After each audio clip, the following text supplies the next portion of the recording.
Hello, everyone. Welcome to the Richest Men in Town podcast. I'm Mike Freeman, and along with my good friend and co-host Tyler Gould, we're excited to welcome you to our little podcast project. Tyler and I are just a couple of middle-aged husbands and dads driven to live our best lives. We want to be better every day, so here we'll be sitting down with great people. Not famous people, but great people that we admire, to learn their secret to living the rich life. Probably not the rich life you're thinking of. Our guests come in humbled and surprised at the invitation and hopefully leave feeling proud and grateful, realizing just how good they really have it. So pull up a chair, stay a while, and raise a glass with us as we toast our guests to the richest men in town. All right, Tyler Gould, we just got done hanging out with a friend of mine, acquaintance of yours, Erick Goss, joined the Richest Men in Town podcast. What stands out to you as you get ready to introduce Erick's remarks to our listeners? I mean, look, there's a lot of stuff that Erick talked about. I mean, we had a really good discussion tonight about mundane life. Now let's not equate that with a mundane podcast, right? Because I think that if we listen to what Erick's talking about, I think that there's some real gold in what he talks about. You know, and not to mention, we just spent some time with a person who has eaten a peanut butter and jelly sandwich for lunch for every day for like, how long is this, Mike? 20 some years, maybe? 29 years. 29 years. All right. So if that doesn't make you just say, what, let me listen to this thing and see what's going on. That's at least got to feel peculiar to our listeners, right? And it has come up in previous guests, the idea of swimming upstream. Right. That should swim upstream in people's brains when they hear that fact. Yeah. Oh, absolutely. Yeah, and we can go on and on, but we got to keep our powder dry. Our listeners can tune in. But you're right. The life he's living and the consistency and the discipline, it's admirable. Yeah, I had a great time. I really appreciate you extending the invitation to Erick, because there were some lessons taught tonight about just continuing on, right? And taking moments on that path that might not seem to be the most exciting to reflect and understand where the good things have come from. And he talks about you introduced Erick and you talked about consistency. And I love how when he starts reflecting on his experience growing up with his family, and just that model of consistency that was there. It was a lot of fun hearing Erick teach tonight. Yeah. Teach by story. Erick is a storyteller, and I think his stories are riveting, like, honestly, but going back to growing up, having modeled in front of him, we do what has to be done. Yeah. Yeah. And I think that lesson stuck. And look, the program, we're 60 plus episodes in. We talk to humble people, but in all humility, we talk tonight about legacy. Yeah. And that's not a pride thing. That's a reality that if we are living life and trying to have light in that life is going to attract the view of other people. It's going to attract the view of our children. It's going to attract the view of our family, of our coworkers, of our community. And how cool is it if we could use the way we live our life to kind of go into that legacy and inspire other people, maybe even long after we're gone. Yeah, I think, we had a little bit of a discussion about that idea of infinite life. And I think Erick models that perfectly. Yeah. And we get into talent and talking about excellence, and, excellence is in our control. Yeah. I think that's the takeaway from this introductory conversation about where we go with these topics. We are in control by our choices, by our agency of what we choose to do with our time. And you're not going to be excellent without wise use of that time. Yeah. Yeah, for sure. So much to process. And I've said this before with other episodes, and we've actually backed our play and we've brought people back.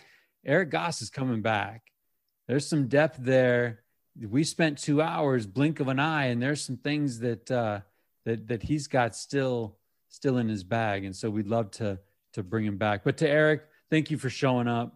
Thank you for accepting the invitation. I know, humble guys hear the invitation to come on a show called Richest Men in Town, and they kind of, they get a little defensive. And it's like, why me? But we understand now, after spending a couple hours, we understand exactly why Erick Goss is living that rich life. So to Erick and his family, thank you for giving up the time. And it's really what we do with it. And it is in our control. And he actually gives us some strategies, dare I say, some life hacks for being present and for living a recorded life. So hopefully our listeners have ears to hear that, and they pick it up, and we all do something with it to be better. So to everybody out there, to our Richest Men in Town community, enjoy Erick Goss on this week's episode. So, I shot you a couple of texts, man. It's just, I read something the other day, and it's got me rethinking some things, Rethinking's a dangerous thing, Tyler Gould. Rethinking's an important thing, right? Yeah. Rethinking,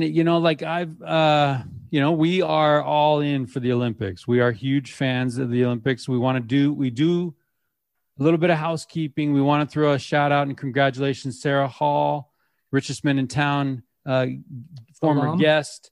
Yeah. Just went through the Olympic trials, did not make the 10,000 meter, but valiant effort.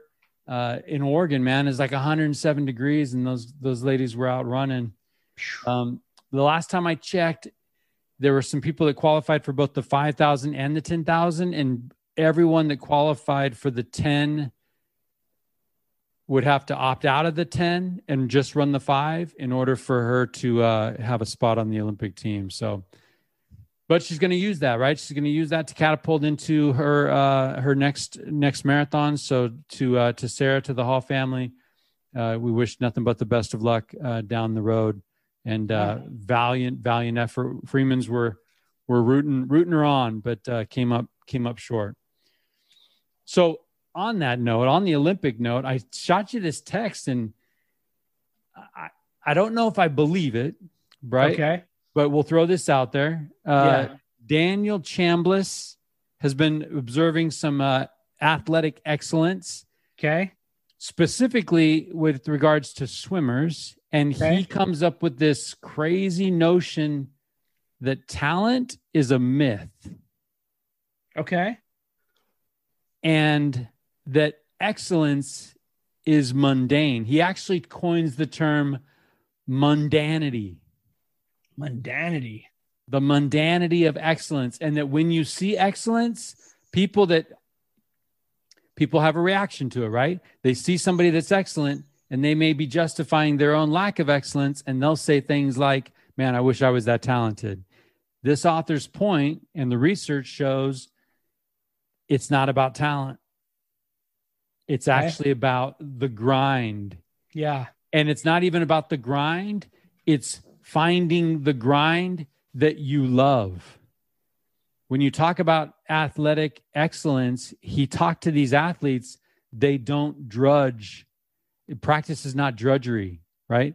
They actually look forward to it. They get into that flow state. They dig it, and they do qualitative versus quantitative. To be excellent, Chambliss's point is, to be excellent, you don't do more, you do different. Okay. So I'm on record, Tyler, on this podcast saying things like, we've talked to some great people. Yeah. We've talked to some people that I honestly believe are doing what they were born to do.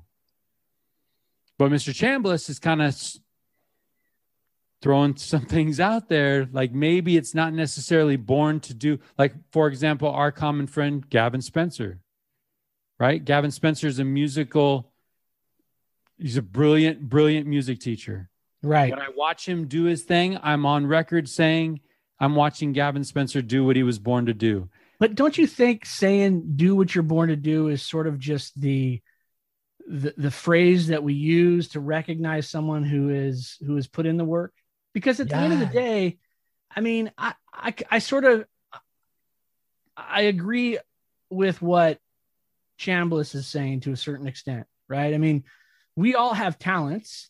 We all have certain abilities. Maybe we're better at one thing than we are the other. But I think when we find that thing that we're passionate about and we decide to put that work into it, then I think that's where we start to say, you know, for me, right, excellence from my standpoint, I'm easily impressed, right? Because I'm not an Olympic swimmer. I'm not a guy that can put on a musical, but when I see it done, I'm like, yeah, that's what I'm talking about. But I agree. I think that, you know, you look at your boy who plays basketball, right? And he wants to get better. He enjoys doing that. And that's where that comes. So I agree with him to a certain degree. Excellence is something that's probably created over a long period of time. Right. So where does this idea of God-given talent come in? So does God-given talent give us inclinations towards certain things, and that's our passion, and that leads us to put in the time to be excellent? I think so. I think when we find something that we're decent at, right? I think even as little kids, right?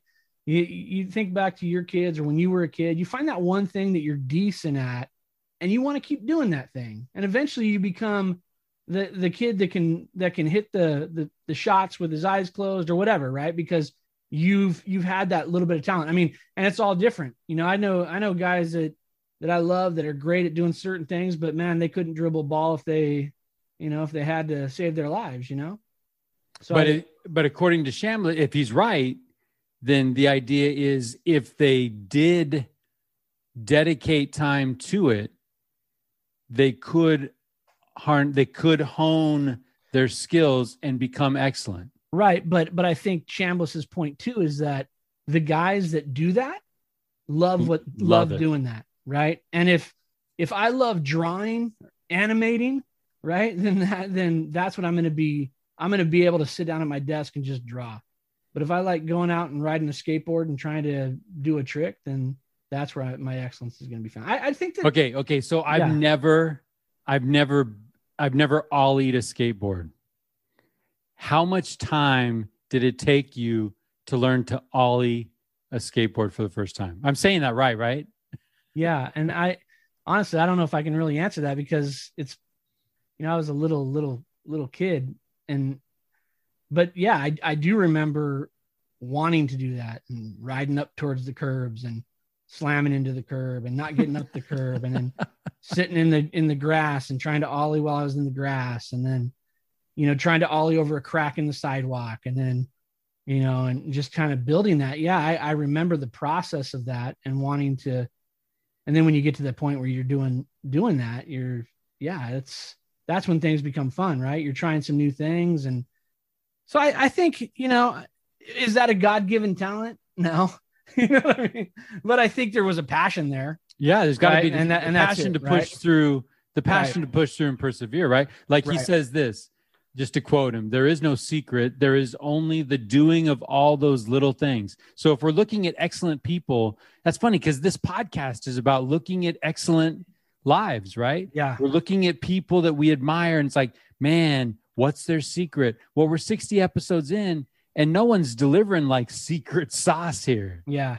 But I think they're doing little things right in remarkable ways. Yeah. And I think too, that sometimes when we talk about excellence, we want to talk about the athlete or the performer or these great accomplishments that we attach to excellence.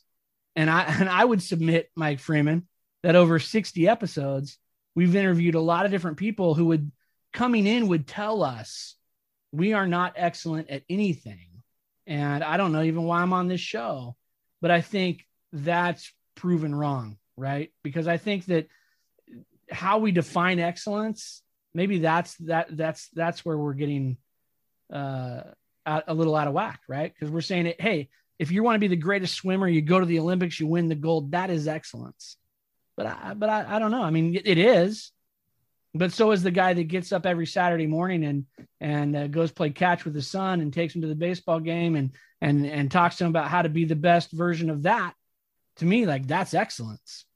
So yeah, right. I just think it's what we pin the definition on, Well, so to extend this further, then, if we are looking at people like, man, I wish I was like that, don't wish, right? Sit down with that person. Sit down with that person. Find out what that person is the way they are, and incorporate some of the things that they do in their life. Right? That's what we're about.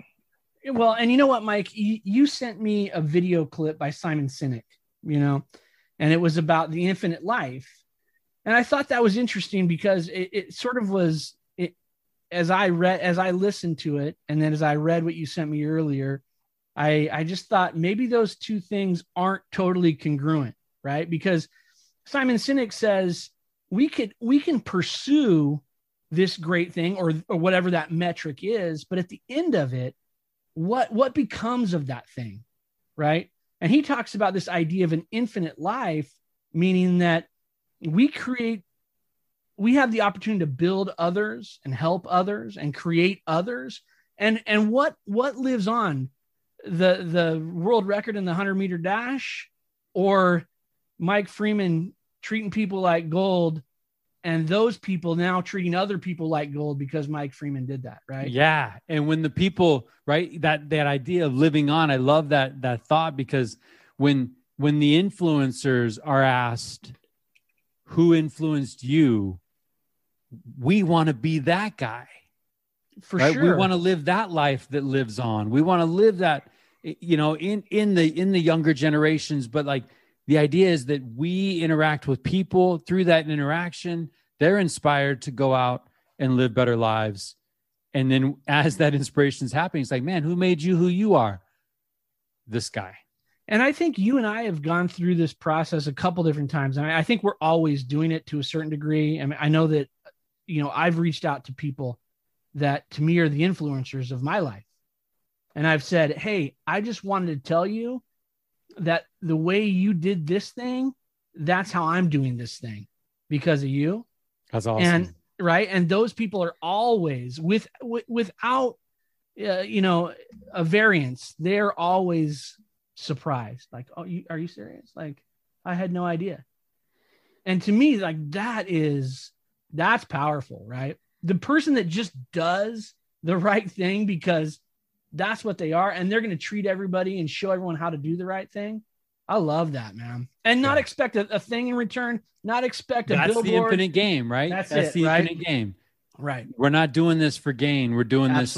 We're doing this to lift other people and make and help people live better lives. And I would say you and I are lucky because 60 episodes in, we've been able to sit with other people who we admire, right? And say, shoot, I'm trying to do my thing because I'm watching the way you're doing your thing.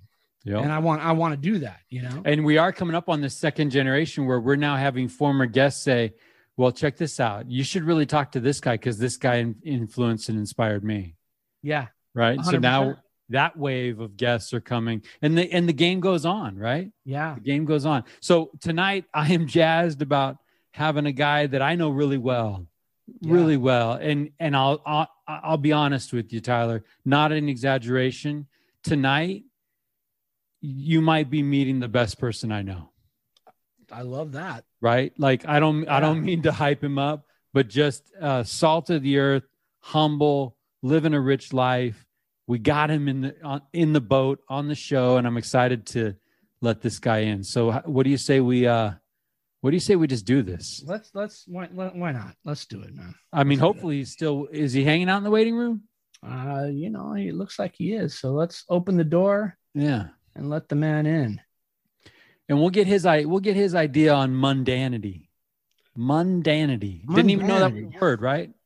I don't think it is, but it is now. And that's Erick what Goss. matters. Erick Goss, welcome to the richest man in town. How are you?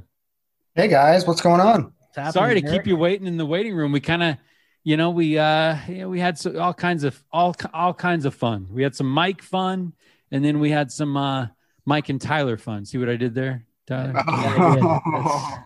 It was clever. It was clever. That was bad. You've been saving that one for weeks, haven't you? That's right. So, hey, I'm going to throw something out. We've been kicking this around, Erick, and you're a pretty talented guy. but I hate to tell you this. I was reading Something Dangerous the other day from Daniel Chambliss. He did some research on excellent athletes, swimmers. I don't know if you're a swimmer. Not professionally or anything. I mean, yeah, I got a pair of goggles. I went. Mike once. is a swimmer. Yeah, he's a swimmer. Self-proclaimed swimmer. I do own a Speedo. I'll just say that much. Okay. Do with it what you must. That's right.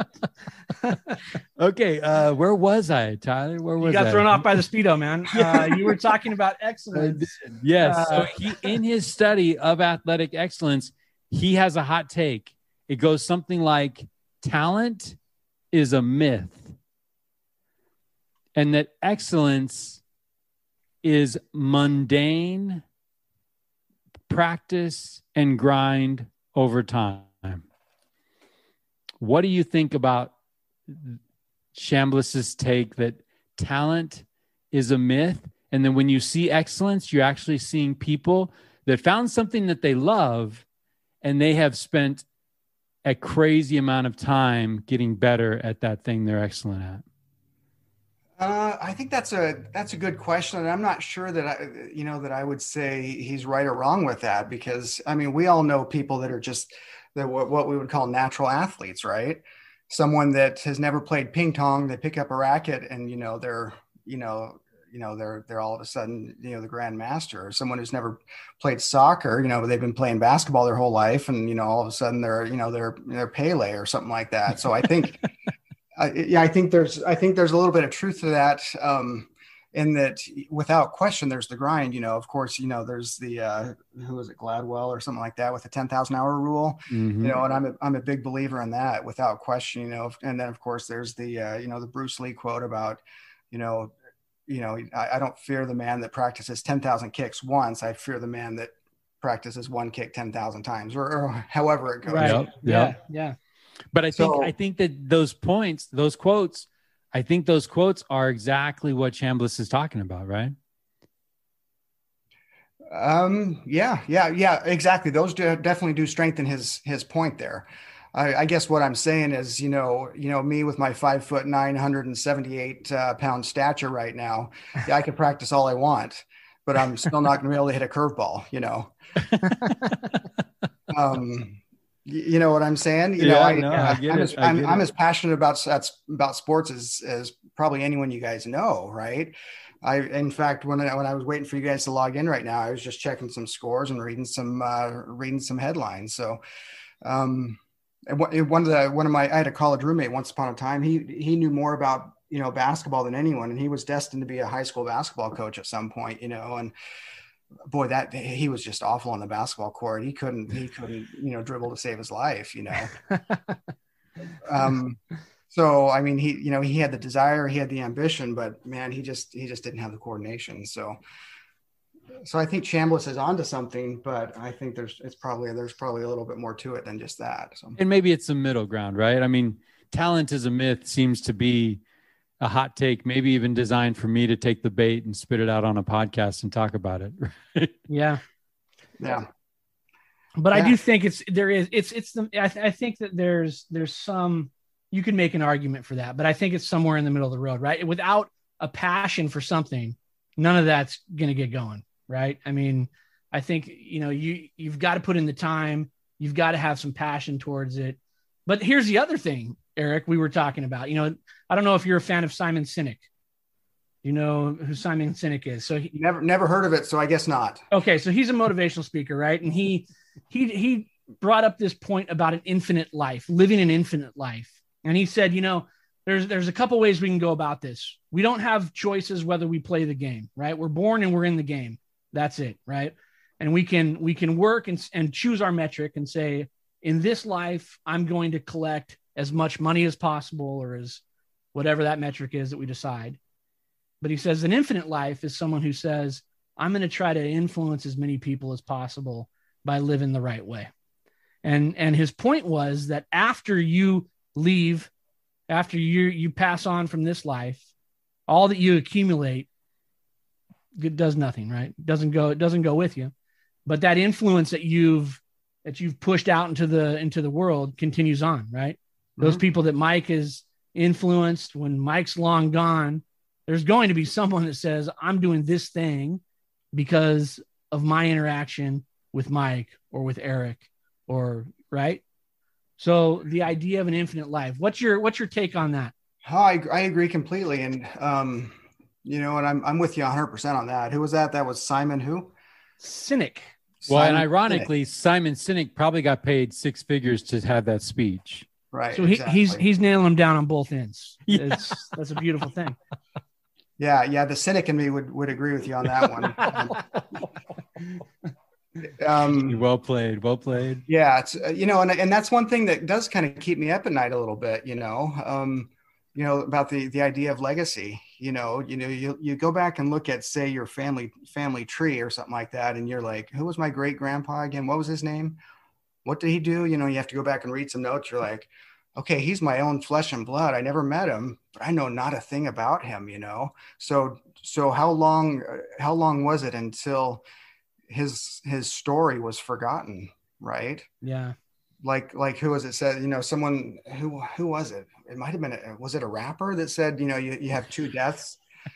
Mike, help me out here. You have the day you take your last breath, and the day your name is last mentioned, right?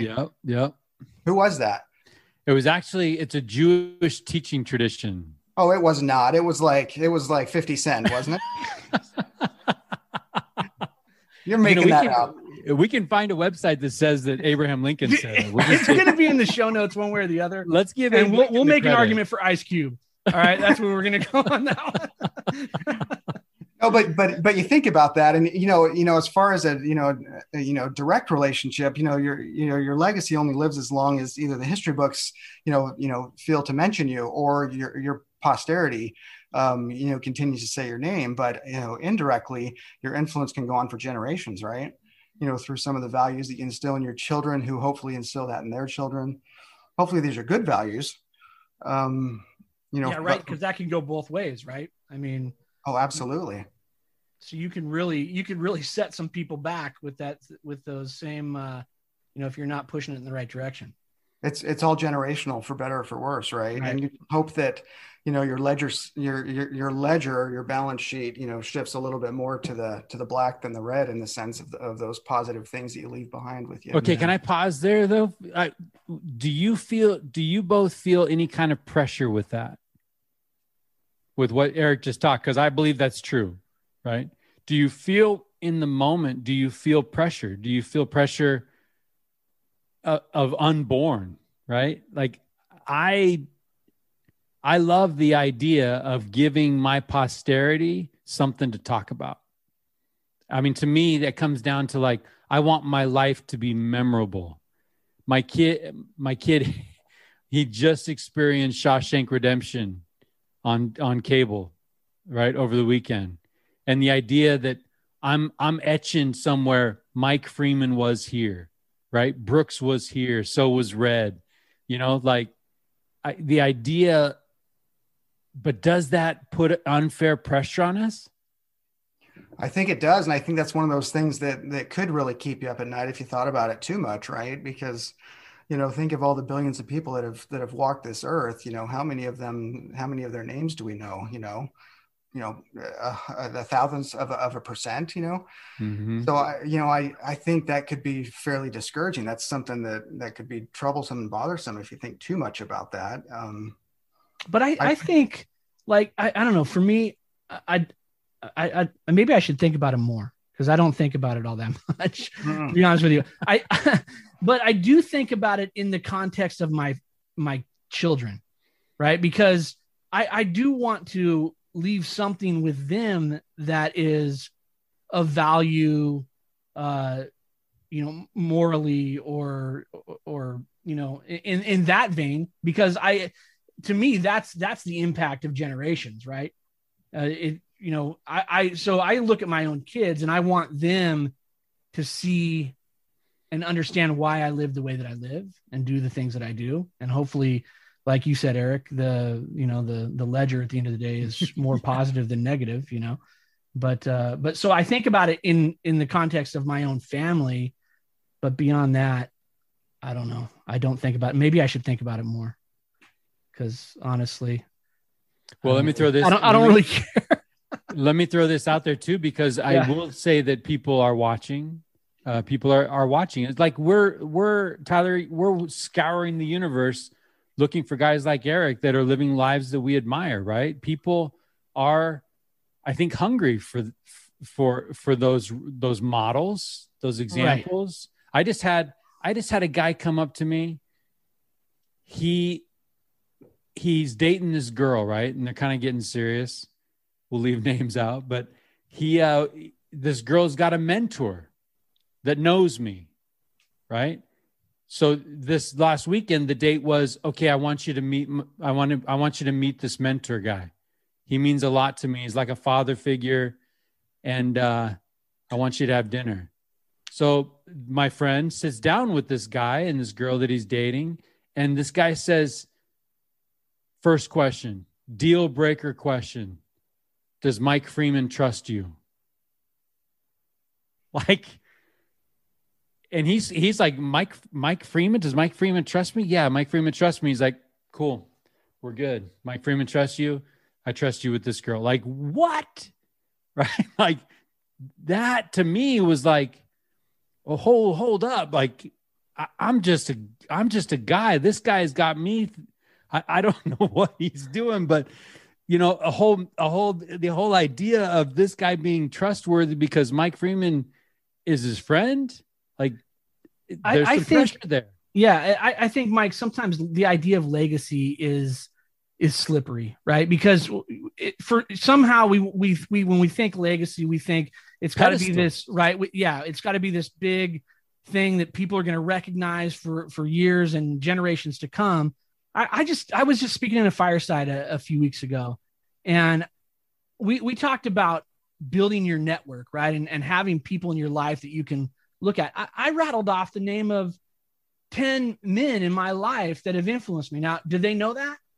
Some of them do, some of them don't. But I tell you what, if you were to ask me about the legacy of Dave Anderson when I was 14 years old, it's huge. And maybe he doesn't know that, right? And I think that, to me, like that's the legacy. Because if I asked you guys right now, give me the list of five people that have influenced your life, I'm sure you could rattle those off pretty quickly. Actually, can we honor that really quick? Sure. Hey, Erick, does someone come to mind? For me, Rodney Schaff Wilson, right? Rodney Schaff Wilson was a member of the Church of Jesus Christ of Latter-day Saints here in Reading. He was a bishop. He was a great man. I took the missionary discussions in his house. I honor him. He's since passed away. But I love Rodney Schaff Wilson. He taught me what it was like to be a man of God, but to be authentic. Right? There was no fake with Rodney Schaff Wilson. I love that guy. Yeah. Erick, somebody come to mind? Yeah. The first thing that you mentioned, you know, other than some of the obvious ones, but there's one person that certainly comes to mind. There was a good family friend back when I was growing up down in Fairfield in the Bay Area. Name was Malcolm Weston. They were great family friends for years and years and years. His two sons were a couple of my best friends growing up. And we spent a ton of time together. For one, you know, there's that proximity, right? So he had an opportunity to impart some things to me in various different settings. One of which, this is kind of funny. We were, actually, this was my first trip up to Redding, California. We had passed through on the way up to the Trinity Alps when I was about 14 years old, maybe 15 or something like that. And we were backpacking up in the Alps. And me and his son, we were in pretty good shape at the time. So we kind of bolted ahead of everyone. We knew where our destination was. We were going to Boulder Creek Lakes up above Canyon Creek Lakes area. And so we took off up there and we found ourselves up on the top of this cliff looking down at Boulder Creek Lake. And we were like, how do you get down there? You know, we could go, you know, there's a big bramble of, you know, brush over here. We didn't want to go that way. That way was too far. That would have taken us way out that way. So we're like, I don't know. There's this cliff right in front of us. What do you say we scale this, you know, with our 40-pound backpacks on or 50-pound backpacks? So what we did was, you know, we took off our bags and there was this ledge that was about 8 feet down. Right.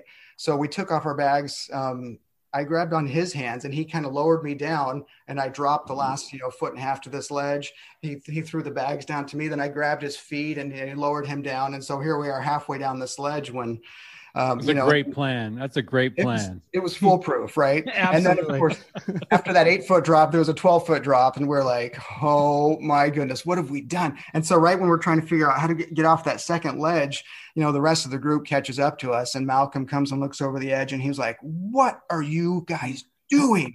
Because the other kid was his son, right?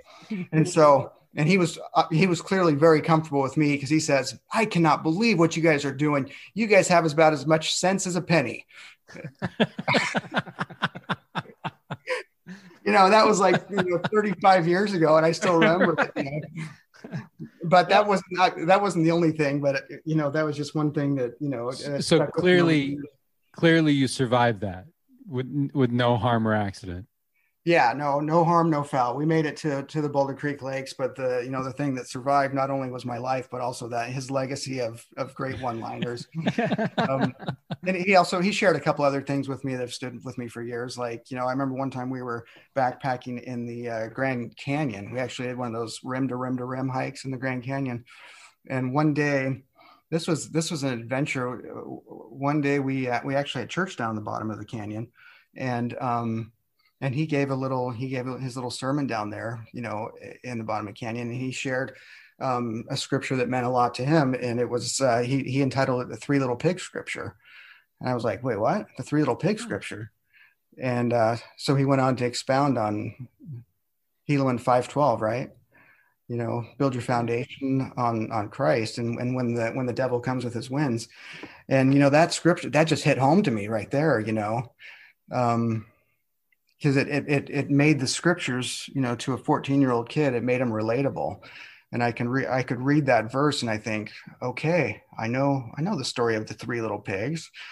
And now I know a verse in the scripture that I can totally relate to, just based on that one little one-liner that Malcolm shared with us in the bottom of the Grand Canyon. So, well, Eric, thanks for, that's the infinite game. That spirit that we feel, right?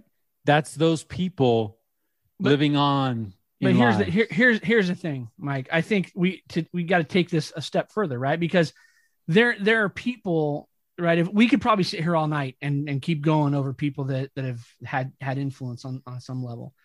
And I think that, we talk about legacy and maybe they don't know, right? Maybe they have no idea. I think the next step in this is to have you ever reached out to Malcolm? Have you ever reached out to any of these people and said, "Hey, I just want to let you know that you've had some influence"? And I'm telling you from experience, I've done this exercise where I've called people that have had influence and I've said, "Hey, just so you know, I think it's important that you understand the influence that you've had in my life." And that, this idea of legacy, right? They had no idea. Right. They had no idea. They put up with a knucklehead kid for however many years. And it was probably an exercise of endurance for them. Right.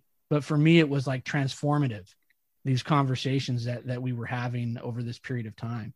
And so I think when we let people know the impact that they've had in our lives, there's power, there's a great service we're doing for them, but I think it solidifies some things for us as well. You know what? I'm going to accept that challenge. And I do want to point out, Tyler, through the miracle of social media, I have seen some pictures of you and your hooligan gang of kids. And you kind of look like you were knuckleheads. We were certainly very large knuckleheads. Yeah. Yeah, no. So to our listeners too, I would encourage us all to, come up with that list of influencers. And then if they're with us still, the world is small. We can use Facebook. We can use some of the technology that we have to track some people down. And I'll tell you what, if they're not with us and you call, Mike, you had a great experience. And I'm going to relate this. You had a teacher that had some influence on you. Yeah. And you had ended up talking to his daughter, and he had passed away, and you'd talked to his daughter. And I think that conversation is so meaningful for her, right? To understand, maybe she didn't grasp the depth of his influence, but to be able to share that with somebody that's a big deal. That's a big deal. Yeah. And all the more reason, right. To let people in on the fact that their loved one lives on. Right. Yeah. Can I tell you, Tyler Gould, why I love this guy, Erick Goss? Please.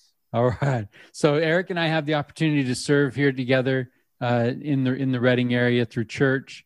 And I have to tell you that I love James E. Faust. And James E. Faust was once described as solid gold, right? That was the way his character was described. And I have very few people that I know that I would put that on. But Eric, you're 24 karat, man. You are solid gold. I love the life you're living. I'm watching. Other people are watching.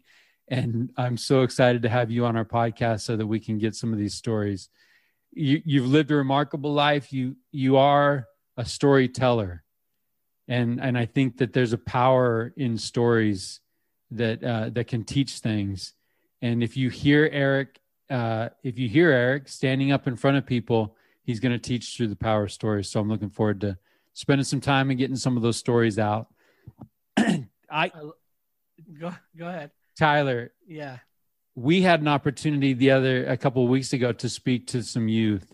Yeah. And Eric invited us to share some things that they may not know about us, right? I think kids sometimes have perceptions of who we might be in church leadership callings. And I think it was a great way to kind of humanize us a little bit.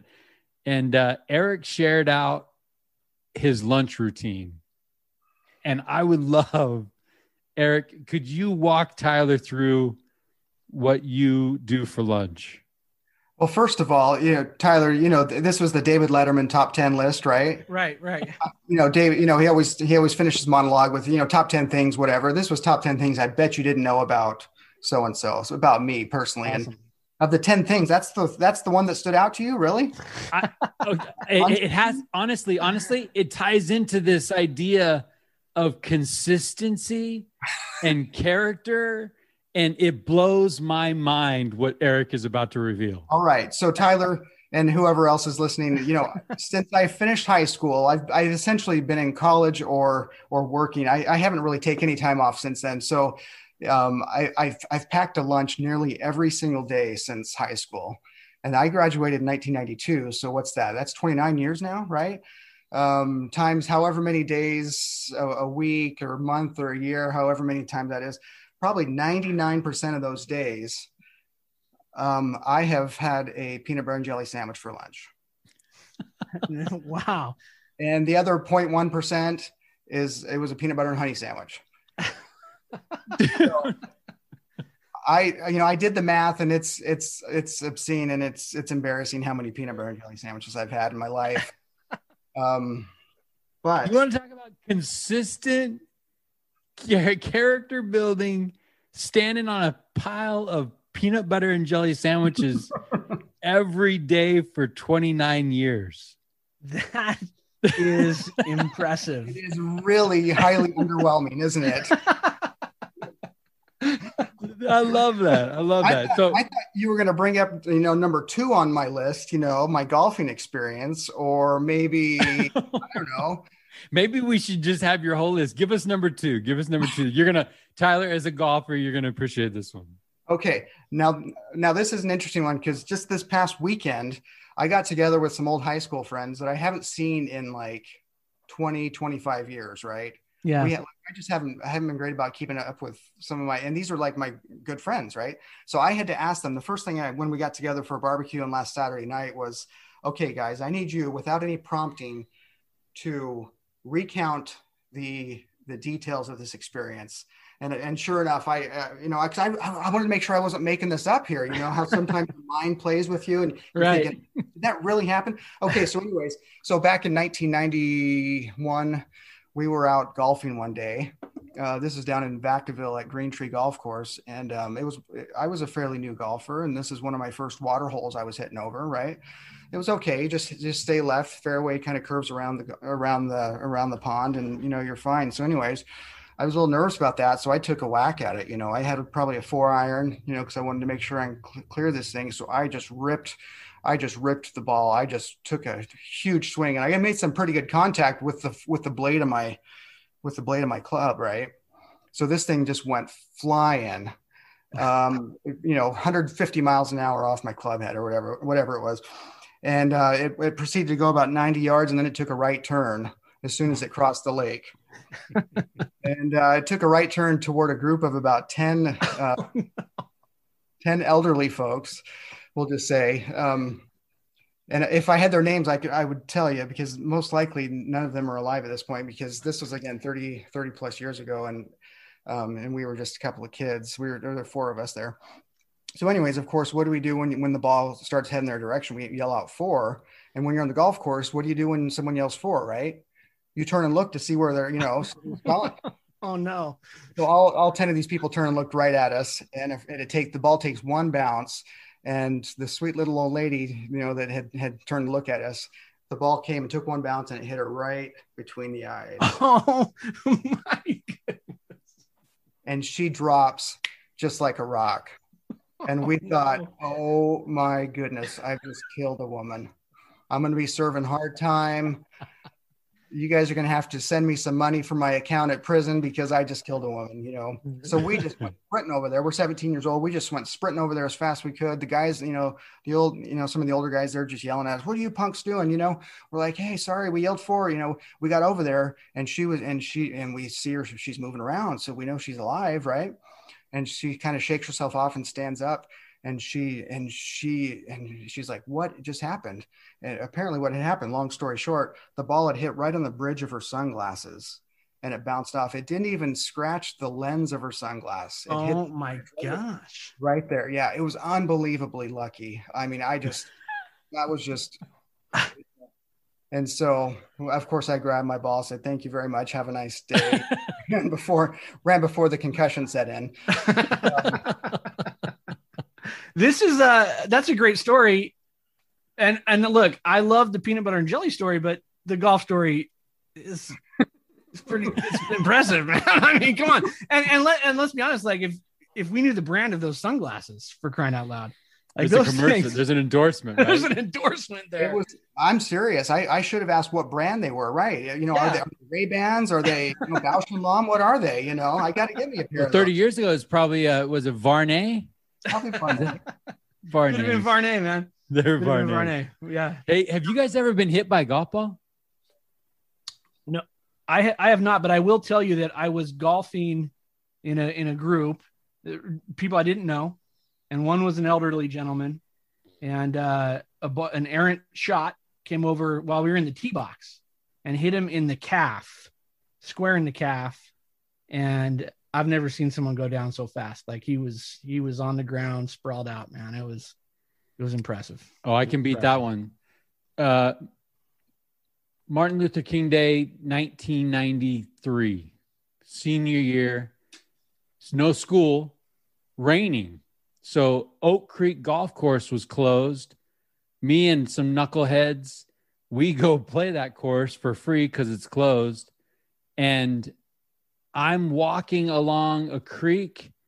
I'm ahead, but I'm not in a danger zone. One of my friends shanks one. I turn and I can still remember trying to run from it like a heat-seeking missile. It caught me mid-stride, way upper inner thigh.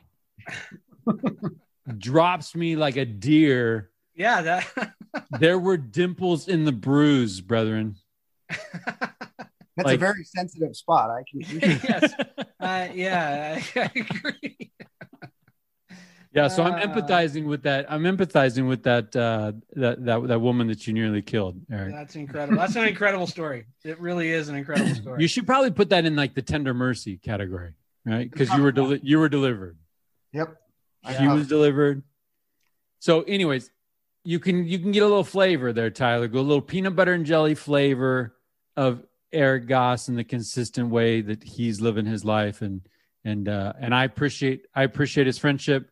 I appreciate his example, and I appreciate his time tonight joining us on the program. Yeah, this is going to be great. So Eric, I got to ask you the question. I mean, when Mike approaches you and says, I've got this podcast, you've known about the podcast for a little while. I think you've probably been ducking us for a while now, but right. He tells you he wants you to come on the podcast. What were your thoughts when Mike finally twists your arm to come on the show? That's a good question. And that's probably something you guys need to revisit at some point in the future. You know, why did we ask this guy again? You know, because I've listened to a number of the episodes, and, you know, a number of people that I really look up to and respect have been on here. And so obviously there's some some big shoes to fill there. You know, from the first episode to the last, they've all been excellent. So, that's a good question, you know, and, you know, my first instinct is, you guys, Tyler, I know Mike is. Tyler, are you a college football fan? I am. Yeah. A little bit. So I'm a huge college football fan, you know, and, you know, bowl season is one of the magical, you know, months of the year, right? When those college football season. Great time to be alive. It is. It's right behind March Madness, you know, just in the order of importance of my life. So, right before the new year, you've got all the Christmas Day bowls, right? And then you've got New Year's Eve, you've got the Rose Bowl, you've got the Orange Bowl, Sugar Bowl, you got all these things coming up. These are just awesome. You know, it's just one after the next. And then you've got like a 2-week break until a national championship game, right? Yeah. And then in the middle, you've got a couple of fillers. You've got the New Mexico Bowl. You've got the whatever the Weed Whacker Bowl or whatever else you got going on, right? Ohio, Jiffy Lube Bowl. Right. You've got the Idaho Famous Potato Bowl. I am the Idaho Famous Potato Bowl here. That's what I am, and that is my role here. I'm a filler between the Rose Bowl and the national championship game.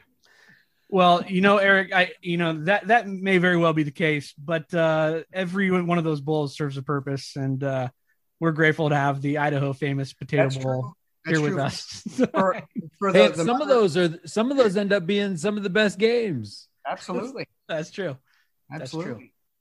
Well, I'm like the whatever University of North Texas versus Southern Illinois Salukis, and it's in a very important game for the quarterback of the North Texas. That's Green. Right. Someone is banking on that game, something important happening. So I'm right. Well, we're excited that you're here. We're excited that you're here. And major props to NCAA athletes now, because they're going to be able to have endorsements and things. That's right. That's right. Yep, that's right. So that's a good. I mean, in reality, I'm not sure, because I consider myself a little bit of a kind of a jack of all trades, master of none. I'm a pretty okay dancer. I'm a pretty okay bowler. I'm not exceptionally good at either one of those things. Actually, I'm probably glorifying my dancing skills just a little bit, but I do a lot of things. But do I do them extremely well? Probably not. I run some marathons, but do I do them fast? No. I ride lots of bikes. Do I look good in, Lycra shorts? No. Hey, Eric, can you take me back to your last marathon run? Oh, I don't think we want to go there, do we? I think we do. I think it'll get into a little bit of the character of what you are and what I want to be, honestly. Can you share out a little bit about that experience? Oh man, this is a dark day, Tyler. So we had been training for months and months for a marathon, and actually we were signed up for the Mount Charleston Marathon in Las Vegas. And it was like the perfect scenario. It was a downhill marathon, started about 5,000 feet, ended, about 1,000 feet or something like that. It was a great setup, good time of year. That got canceled. It was COVID canceled, unfortunately. So we thought, okay, so much for that. Anyways, a couple of weeks later, they announced that there was going to be a replacement marathon that they were going to put on in just near Park City, Utah, Heber City, Utah. So we said, all right, we looked at the profile, looked at the date, it all worked out, checked out. Okay. So we signed up for it. And this is me and good friend, Toby Crawford. So we had already trained for it, obviously. So we were going to do this. And we looked at the profile, said, okay, it's not ideal, but it'll work. We just, so we flew out to Utah. We did this marathon. We were well trained, had lots of miles in our legs. It shouldn't have been a problem. We didn't account for the fact that it starts almost 8,000 feet up. And the first 3 miles are a climb up to like 8,200 feet or something like that. Yes. And no matter how slow you go or how well conditioned you are, it takes a major toll. So by the time we hit the summit of that first climb, my legs were shaking. I was just dying. My heart rate was way up. I couldn't get it down. And I was like, I'm not sure I'm not sure what I'm going to do here. So, because my legs are dying, I can hardly move forward right now. And I got 23 miles to go. Oh my gosh.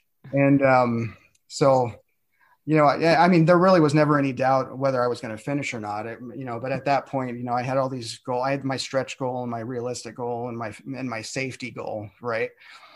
And I just kept ticking those things off as the time went. And so anyways, it was a miserable experience.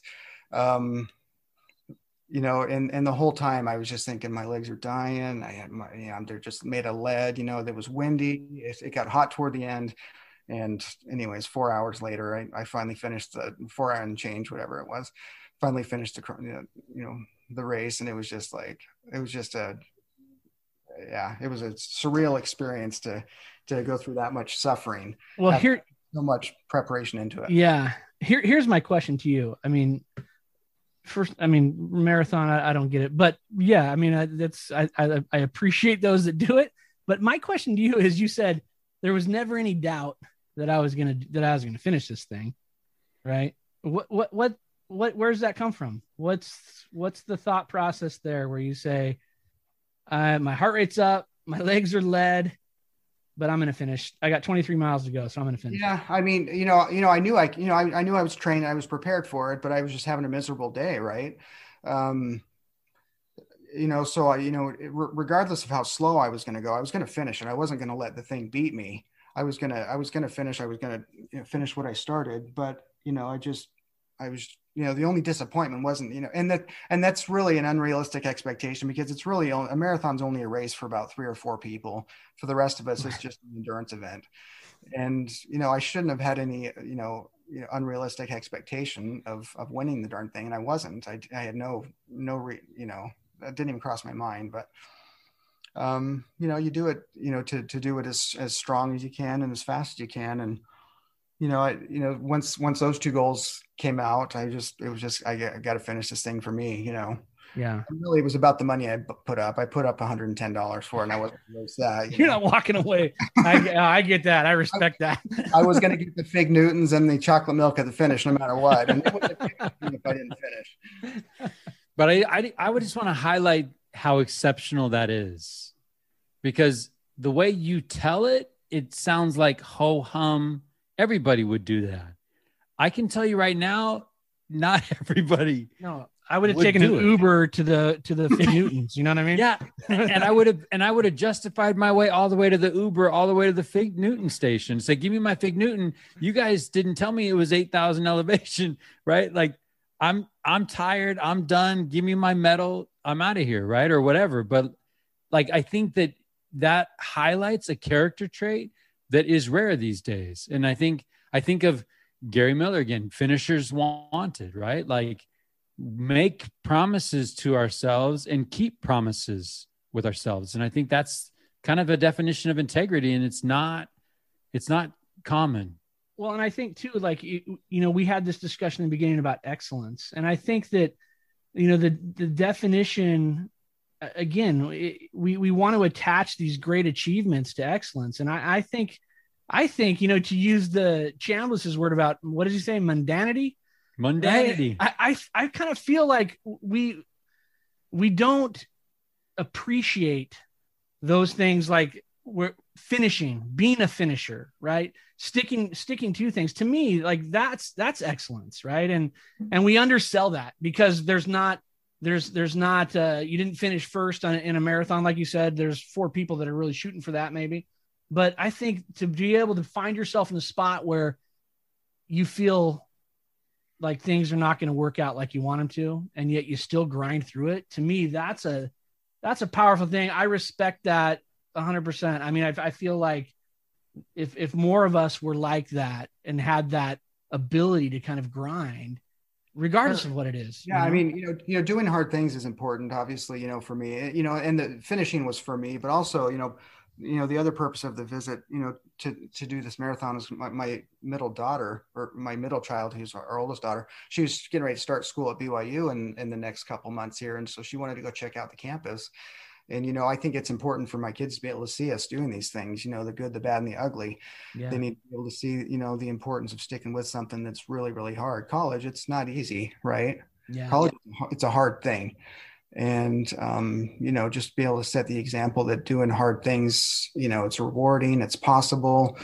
You don't have to be the smartest guy in the room to be able to finish college. You just got to stick with it. Right. Yeah.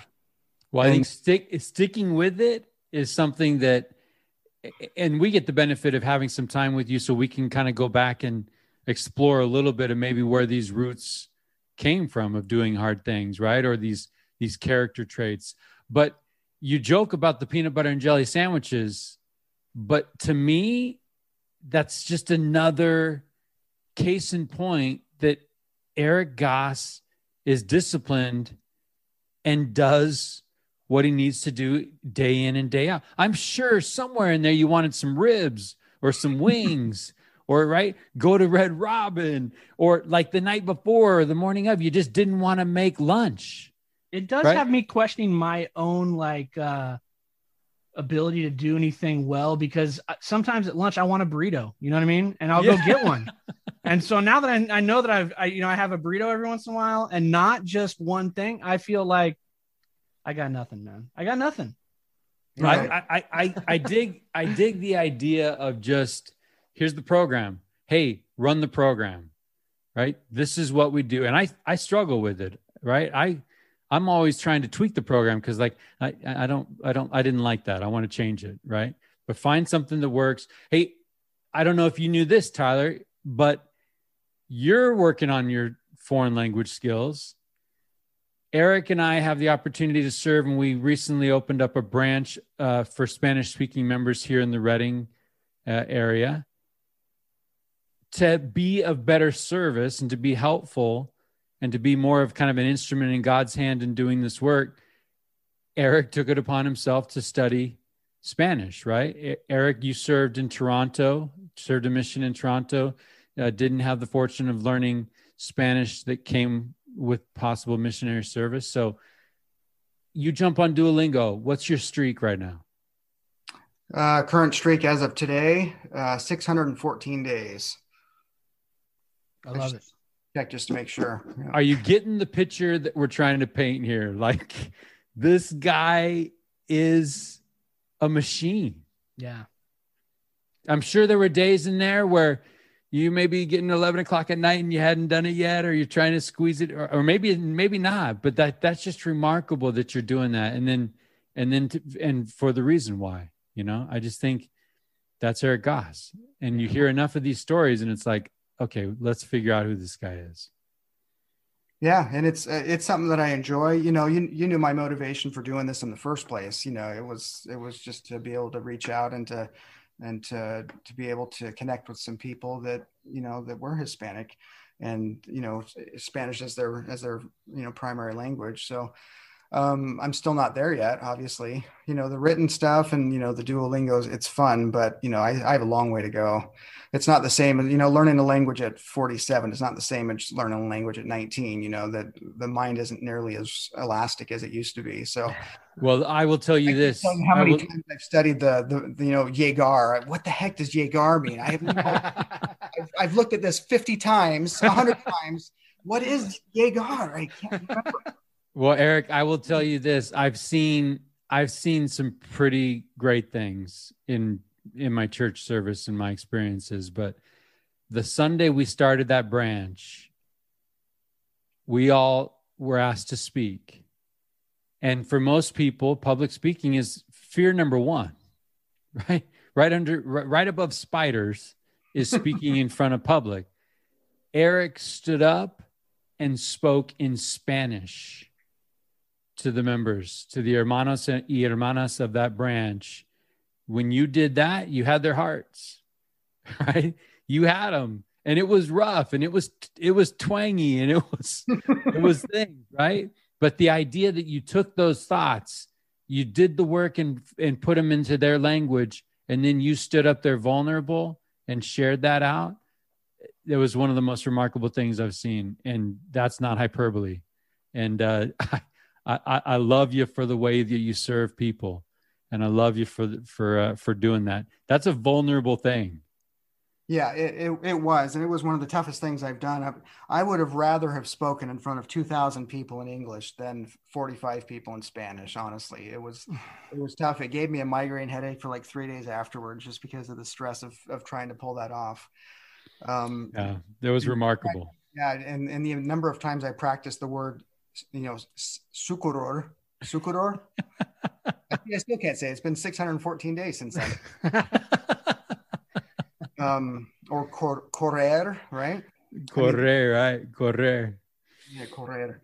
I mean, it was challenging, and it was rough. I think, you have undersold how rough it was. It was pretty bad. Well, Mike's painted a pretty good picture of your ability to stick with some things and to get things accomplished and to do some hard things. And you've talked about the value of doing hard things. Can we back up to you as a young person and talk about your family and you growing up and those influences on you as a young man, as a young boy? Yeah, we can do that a little bit.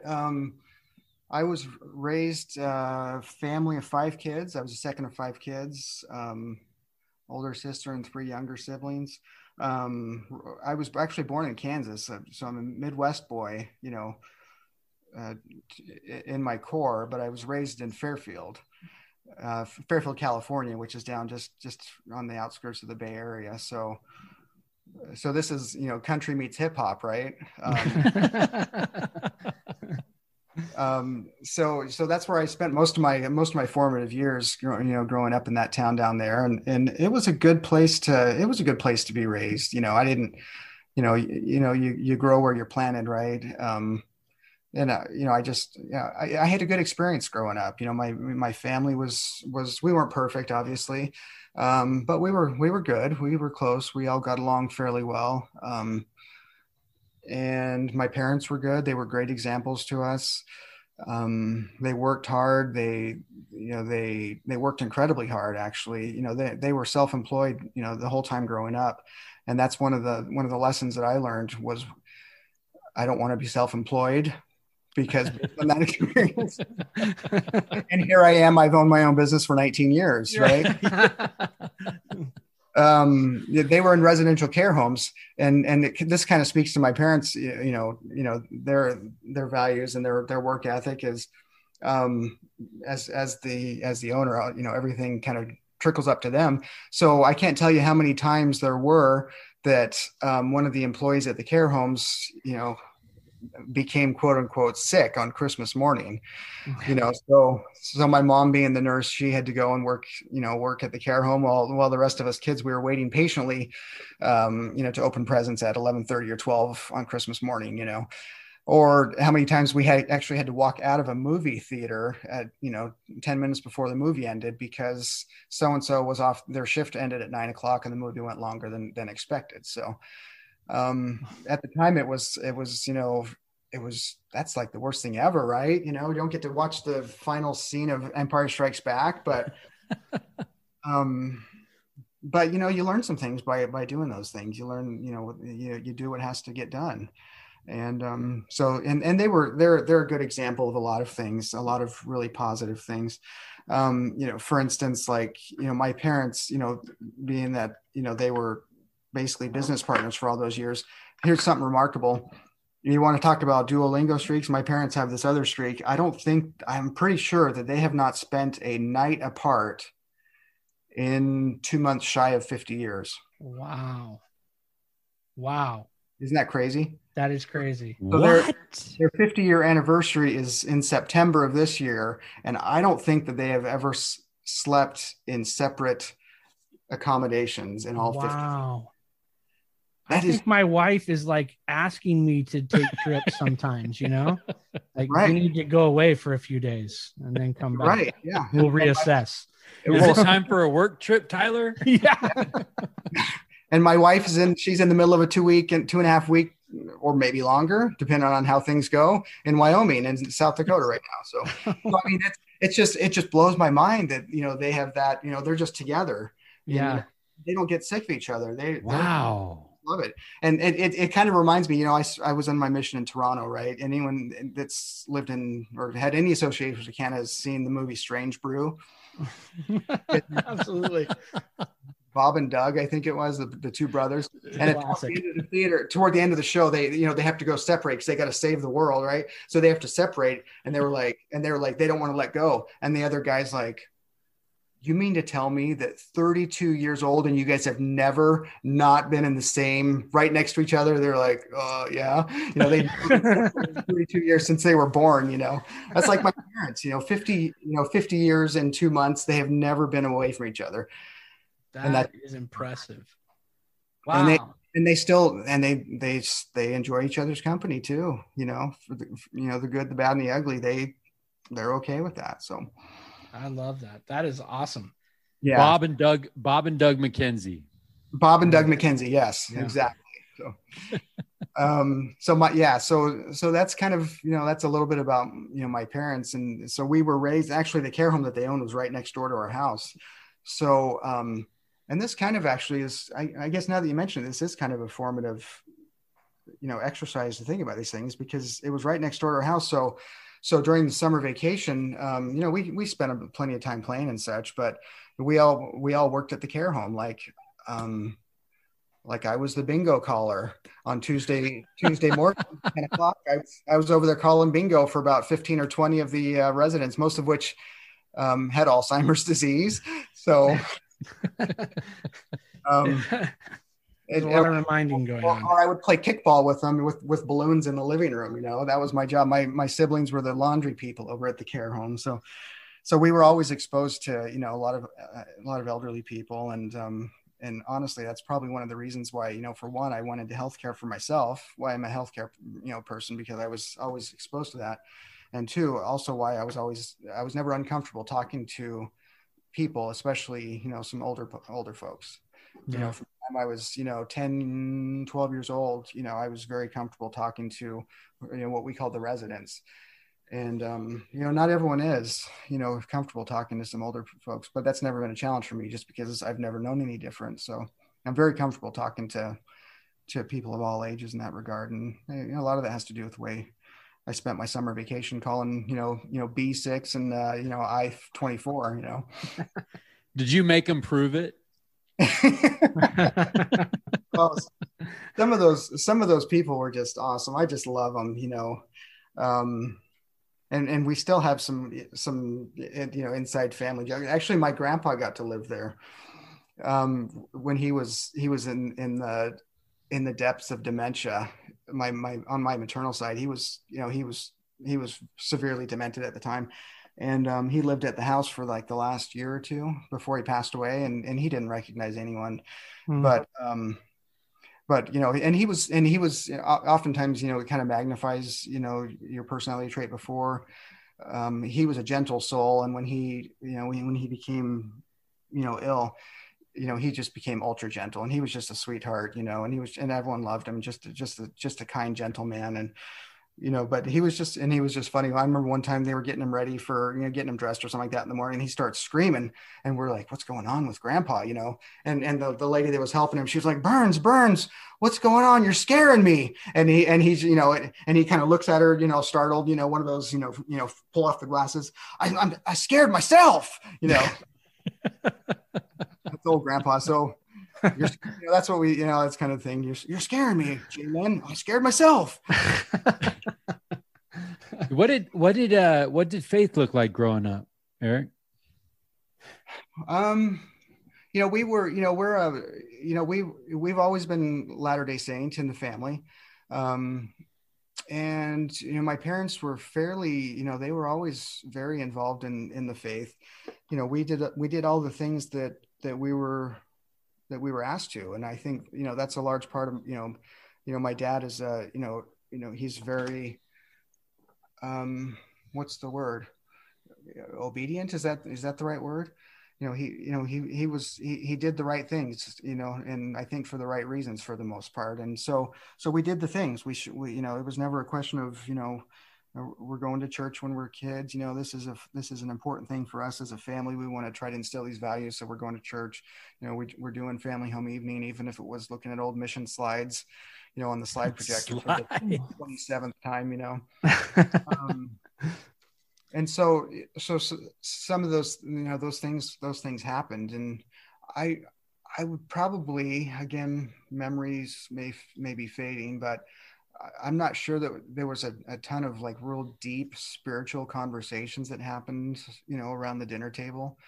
But there was just, it was just kind of the culture of doing those things that we were raised in. And so a lot of lessons were probably unspoken, but they were observed. Not necessarily around the dinner table, but in other circumstances. So, I was pretty involved with my young men's group, even though, most of my friends, in my life were not in our congregation, but I still got to hang out with the guys. And that was also important for me too. Because, being in that position where, you show up every week on Sunday and on Wednesday night, you hang out with some people that maybe you wouldn't necessarily choose to otherwise, but you learn to appreciate them for who they are. And you learn to get along with people. And, I think that's a valuable skill, I think too, just being able to, for sure. Just to not necessarily surround yourself all, 100% of the time with just those people that entertain you. But, others that you maybe have a chance to minister to and get along and be nice to, someone that you may not otherwise be nice to. Right. So, I think those are some really valuable things too, growing up, as a family of faith. And I also, like you mentioned, I did serve a mission, and that was, that's, you can't say enough good things about that experience. I know it's not, not everyone has an awesome experience doing that, but I certainly did. And it was, I can trace back most of the good things that happened to me in my adult life back to, that decision to go on a mission. So, Erick, is there a moment in time where faith becomes your faith and becomes a reality for you, and not just the faith of the family or watching mom and dad do things? Yeah, that's a good question. Yeah, I think so. It is. I'm trying to think of a specific incident where I had that realization. When you start the mission, there's so much going on. It's just a big blur, right? And I remember I got to my first area in this little town called Etobicoke, Ontario, just outside of Toronto, and we went and I met my first companion, and we went and got unpacked, and he said, "Okay, let's go." I said, "Well, aren't we just going to hang out and do some stuff first?" He said, "No, we got some stuff to do." So we went out the door. I just got off the airplane 3 hours earlier and was ready to go, and then we start walking down the street, and we go to this bus stop, and I'm like, "Okay, let's take the bus." I've never been on a bus before. Well, not since the fourth grade, riding to school. So we jumped on the bus, and actually before that, at the bus stop, he comes up and talked to someone. I'm like, "Dude, what are you doing? You don't know that person." What are you talking to them for? He's reading a book. Don't bother him. and that was when the realization came that this is what is expected of me. I have to actually talk to these people that I don't know. And that was tough. That was a tough realization. And then we got on the bus, and he sat down next to someone else. I'm like, "Hey, my seat's open over here." He goes and sits on the other side of the bus and starts talking to someone. I'm like, what have we doing here? What? And that was a pattern, and it became and it obviously, ultimately, it became just as natural as anything for me just to be able to talk to someone. And, It's funny though. You're taught your whole life, don't talk to strangers. And then they give you a name tag and say, hey, go talk to that stranger about God. Yeah. Yes, exactly. Yeah. Do you want to learn about Jesus? I don't know you. Right. Let me talk to you about the thing that's very uncomfortable to talk about to strangers. And it's kind of funny. I remember, I wasn't introverted at all. I was, fairly outgoing in high school. But I certainly wasn't the most charismatic person, and I wasn't the most outgoing person. But I remember once, shortly after I got home, my brother, just days after I got home, my brother ended up in the hospital for an emergency appendectomy, right? So we drove down from Fairfield down to Vallejo to go see him in the hospital after he just had his surgery. And as we were coming in the elevator down from the fourth floor visiting him, there was this lady in there, and she was just this older lady, and she was just sitting there. She was crocheting, and I just started this conversation about her. I was like, hey, what are you making there? And my mom was with me in the thing, and she's not shy. Pot holders or what? What are you making? You making a sweater? And it came out, and ultimately I was able to, start the conversation, because little did she know that this 21-year-old kid in front of her also knew how to crochet. One of the things I learned on a day when we were frozen in up in Toronto, when it was like 5 degrees below zero. And, so me and my buddy, we just said, let's give it a try. Let's do a little crocheting. So we taught ourselves how to crochet, And was that on the top 10 list? No, I don't think that cracked the top 10. And my mom, we got off the thing, and she was just a sweet lady. She was an older lady, just full of life, just big. She was a Black woman, and we just had the greatest conversation for several minutes, even after we got off the elevator. My mom, once we said goodbye to my new best friend, my crocheting buddy here, my mom just looked at me and she said, "Who are you?" First of all, that you talk to strangers like that, on an elevator, but that you also crochet, she's like, I don't think I know you anymore. But I mean, that just, it's just a transformational experience altogether in so many different ways. And again, it was such a huge influence on my life, just be able to do that. So I just think it's interesting because, we've had this conversation with a lot of different people about their background of faith and where they are in their own faith. And just to listen to you talk, you mentioned that, maybe things weren't said all the time, but they were done, and we talk about the peanut butter sandwiches, we talk about finishing the marathon. And I'm just, you describing your parents, their work ethic, right? I've got to go into work. To me, when we ask the question, well, where does that come from to be able to tell yourself, like, I'm going to finish this? I just feel like, man, mom and dad sort of, that was their model as well, right? We've been together 50 years, the good, bad, the ugly. Here we go. We work, we have to go into work on Christmas morning. That's what we do. And I think that sometimes when we talk about faith in particular, I think that there's people that have this feeling that if they're not having these dramatic experiences in faith, that they somehow are missing out, or are less worthy, or are less involved in what's happening, less connected maybe of what's going on. And I think that there's something to be said for walking the path, right? And just doing it. You talked about your dad, you used the word obedient, whether that, I like that word. I think that sometimes we just do it because we know it's the right thing. And, maybe there's not we don't have a big vision or a big, spiritual experience that we go, oh my gosh, that time when I did that thing, I saw this and I'm ready to go. I think it's important that people hear that journey of what faith looks like. And look, the reality is, I think if we really dug deep, Erick, we could all talk about personal experiences that we've had that have strengthened us along that path. But I think that there's something to be said for eating the spiritual peanut butter and jelly sandwiches, you know what I mean? And just kind of doing it. So. Right. Yeah, that's a good point. What if faith was found? Like we started talking about how excellence is found in the mundane.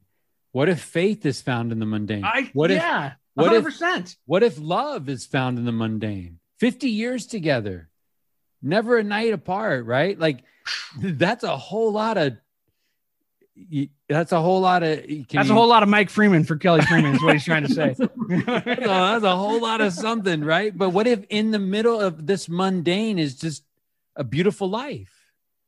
I think that's what it is, right? Like you hear, how many, there's more mundane than not miraculous, because I think the mundane could be considered miraculous in some ways, right?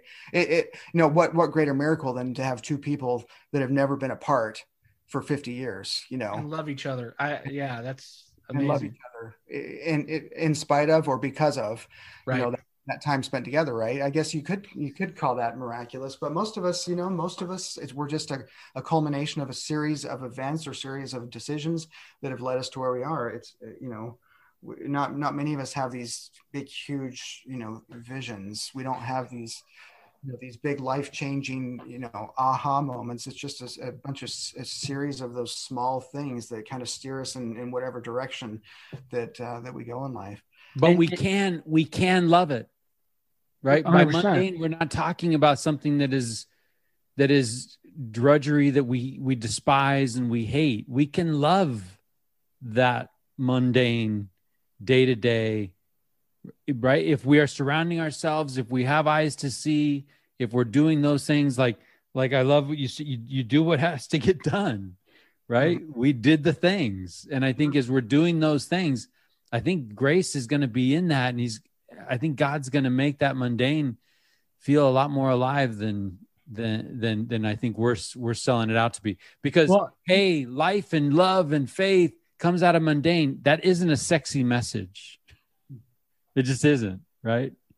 No, but it's the reality, Yeah. It's the idea of, memento mori. I don't know, you guys have probably heard that phrase, right? Enjoying, the details and the minutiae of life, just those little tiny experiences that whatever. You know what I just did, Eric? I just bought a poster that is your life in weeks. I don't know if you guys have seen this, but it's 88 years of bubbles that you fill in every time you complete a week. So it's a visual representation of exactly what you just said. Right? Memento mori. One day I too will die. And I'm putting it up in my office. I'm going to check it off. And as I check it off, it's like, man, I hope that week mattered because it's gone. And I have a visual representation of how many weeks I've spent on this planet. Right. And I think too, Eric, you mentioned, serving a mission, and you said, I can connect all of these good things in my life from that decision. Right. But I think that's the important part, is that even though sometimes we're just walking this path and the path is mundane, right? There's not a lot, maybe there's not a lot seemingly happening, but I think it's important that we pause on that path and we look behind us and see the miraculous things that have happened. Right. I mean, I think that we step over miracles all the time, 50 years together. I just think that those are miraculous things. And we've got to be, for me, I mean, that I want to be better at that, right? Looking back and recognizing that moment for what it really is, which is a miracle, even though I'm just living life, I'm just trying to get through it. Right. There's miracles happening. Oh, I think it's good to reflect on those things. I've probably told Mike, in the past, I've got like 110 notes on my phone, under the notes section. And I've got a bunch of them that I've got, that I use for reflection on that kind of thing. I'm not a great journaler like Mike is, or like some other friends are. In fact, I haven't written an actual journal entry probably since 1995, but I consider this a little bit of my journal, and that if a memory comes to my mind, I like to record it, in one of these notes. Like, for instance, I've got, a note called, memories that make me smile, or times when I've been brought to tears. or I've got one that I call my Steinbeck glories,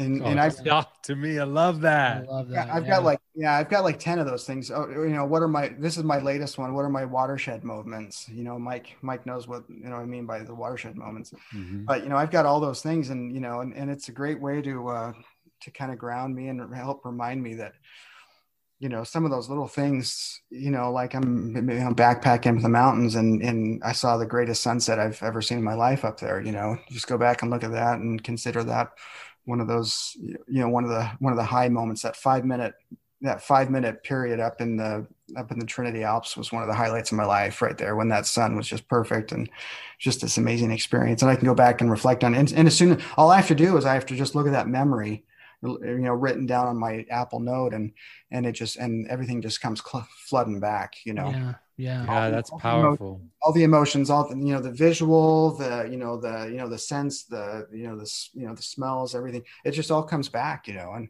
I think, I think that's pretty valuable to be able to ponder on those things, because it also, it helps you to also be grateful for some of those things, when you're stuck in the mundane. Mm-hmm.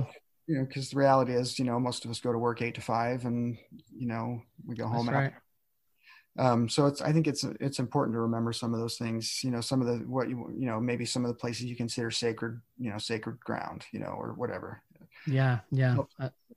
I love that. And I think by looking at those memories, right, I think it helps us to look for the next one, or to be more aware that there's another one coming, right? And be hopeful for that.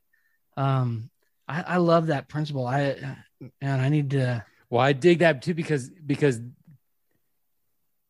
it's a sunset, right? But for whatever reason, you were at a time, at a place, and things aligned, and it wasn't just a sunset. Yeah. And I think that the powerful thing there is, like, a recorded life is a life twice lived, right? Find a way. What it's a journal, maybe it's a note. Find a way to capture these moments that we're experiencing, so that we can live them again, right? I mean, I talk to my family all the time about being an old man and what memories are going to be flooding through my mind, when I'm getting ready to say goodbye, and there's going to be moments, there's going to be sunsets, there's going to be hugs, there's going to be some things that make me cry, there's going to be some things that make me laugh, right? But that's life. But if we're expecting our brain to capture it and remember it, it's going to need some help. Mm-hmm. Right? It's going to need some prompting. Before we go too far down this road, as you think about your parents today, Erick, how do you honor them? How do you honor your mom and dad? Boy, that's another good question. How do I honor my mom and dad? Because I guess if I said, if I said I follow the things that they've taught me in the past, that would, that's one way to honor. But that would also imply that, if I weren't doing those things, that I wouldn't be honoring them, or that maybe perhaps a sibling that has chosen to go a different route, would not be honoring them. And I don't think that's the case at all. Right. Yeah. I suppose that it doesn't enter my mind a whole lot, but I suppose that, I think it would be awesome to have mom and dad be proud of me for, for what I've, kind of person that I've become. And the only reason why I say that is because, I'm proud of my kids, for what they're becoming right now. And I always have to remind myself that I'm still a kid too. Right. My parents still look at this guy with, with graying hair on the side and, got a few extra wrinkles here and there. I'm still my mom's baby boy. Right. And she put her heart and soul into me for, 18 years plus. And she still probably loses sleep at night over, some of the choices I'm making. And, so, I think in that regard is, knowing how I worry about my kids, I want my mom to feel at peace with, the person that I'm becoming right now. because, my kids, even though I've got a 20-year-old, 18-year-old, 15-year-old, they're still my babies. I still can go back to the time when I first saw them, when they were minutes old, and held them in my arms for the first time. And, that's one of my moments that I've got on there. One of those, that one could fit into a number of things. That could be one of my Steinbeck glory moments. That could have been, in my moments when I've been reduced to tears, note on my phone. So yeah, life-changing experience. Erick, what do you hope your children are learning from the life you're living? Oh, see, that's a good question. Boy, you're full of good questions, aren't you? You're on fire tonight, man. I'm glad we had you on. I'm going to record that. We're going to use that. Yeah, that's good. That's good. Yeah, thank you. Because part of me, I hear a lot of these things. You watch a movie and it says, "Oh, like my pappy used to say," and I try to think, what are my kids going to say? Like my pappy used to say. I don't know that I have anything that as pappy, I always say, Yeah. I don't have any of those sage words of wisdom that I've used 50 times, or in any scenario it seems to work. I don't think I have any of those. And I feel a little bit of like a terrible person because of it. If that's my legacy, I'm failing miserably at that. Well, my kids, I think it's, you get what you get and you don't throw a fit. That's what they're going to say when when I'm long gone. But, and don't eat, what is it? Don't touch the couch with don't Cheeto rub fingers? your fingers on the couch with Cheetos after you've eaten Cheetos. Yeah, that's a life rule, man, in our house. So like my pap used to say, that's right. Don't touch the couch after you have Cheetos, especially right now. I don't know. I guess I just hope that they would that they'll remember me similarly to the way I remember my grandpa in those weeks before he passed away, when he was living next door at the care home. That he was a very gentle and kind and loving person, and he was always just so patient and forgiving, with all of us. And he was a man of very few words. I'm not a man of few words, but he led his life, but he led by example, and he was a great patriarch, and I could say the same about my grandmothers too, and my parents, aunts and uncles. So I hope that my kids will be able to look back on my life and say, that was a guy that practiced what he preached, for one, and he loved us no matter what, through thick and thin, through good choices, through bad choices, that he loved us unconditionally. And not just us, but everyone that he came in contact with, whether it be, the lady who's given us our order at Taco Bell, or the homeless guy on the street, or whoever, that he treated everyone the same. He treated everyone with kindness and respect and with dignity to other people. So if there's anything that I could pass on to my kids, it's that, you just got to be kind. You got to be loving, there's no point in being mean and cruel to others. Cause sometimes, honestly, the thoughts come to my mind, I want to say something. I'm at a stoplight, someone, doesn't go and they make me miss the light. There's some words I want to say sometimes, but hopefully I can control those things, and just be, take a deep breath and just be a little bit more kind and patient with them, not knowing what's going on with them. Maybe, they've got some issues going on at home that I'll never be able to appreciate and understand. So I love that. Hey, Erick, as you look back on the things that life has taught you, is there something that you've learned the hard way? Oh, also a good question. Oh, absolutely.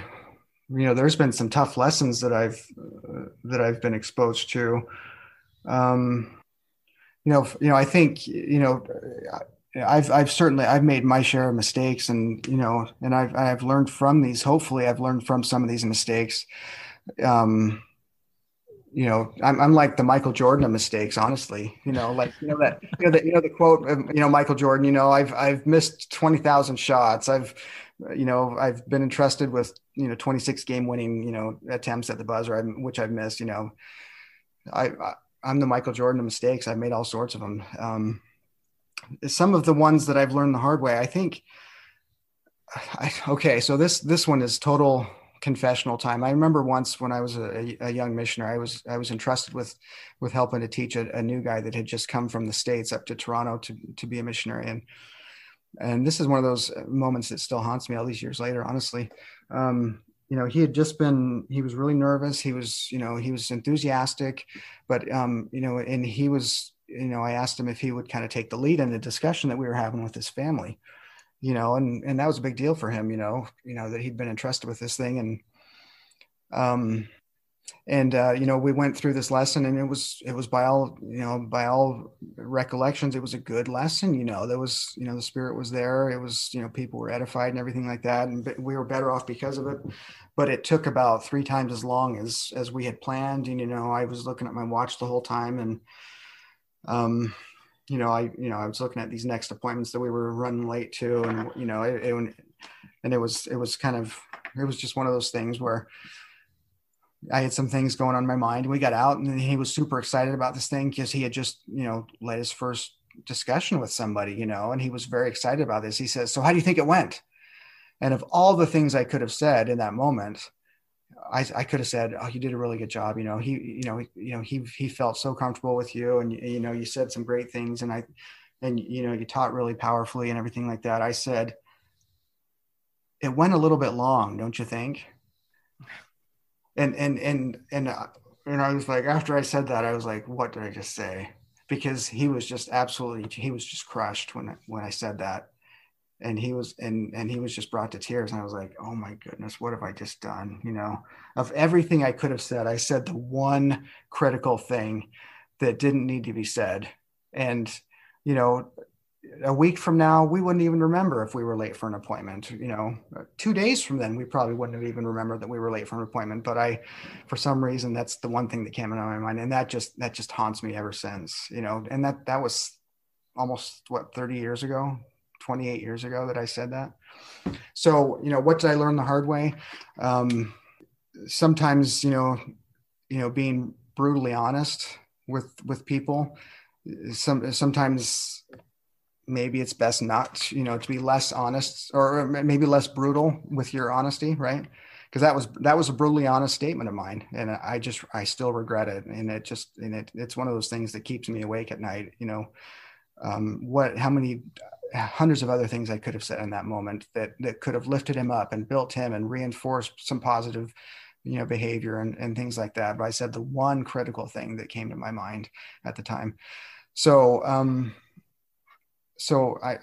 sure that I've made similar gaffes in the past, but it's you talking about you talking about that, Eric. I just think when we're asking, well, what do you hope your kids are learning, right?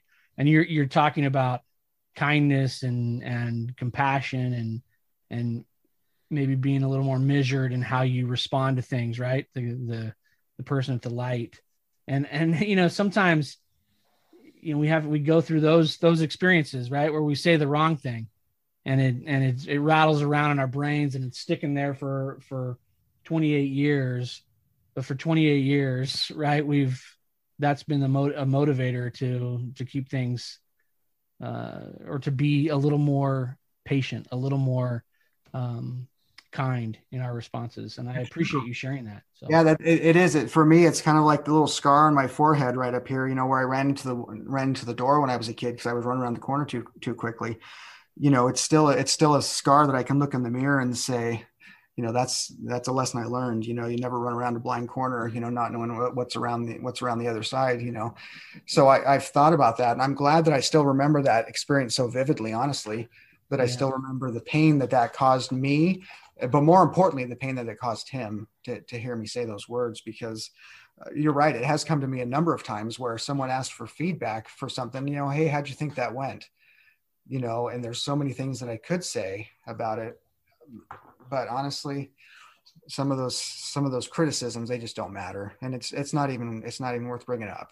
I love that. Well, I think that I love that, because that answers the question, right? Because that's evidence that you have learned. Learning happens when behavior changes. Right. And a lot of times, unfortunately, it's painful experiences that teach us the most. and that change our behavior the most, right? Think of the mistakes you made maybe as a young husband. Like, okay, I'm never going to make that mistake again, right?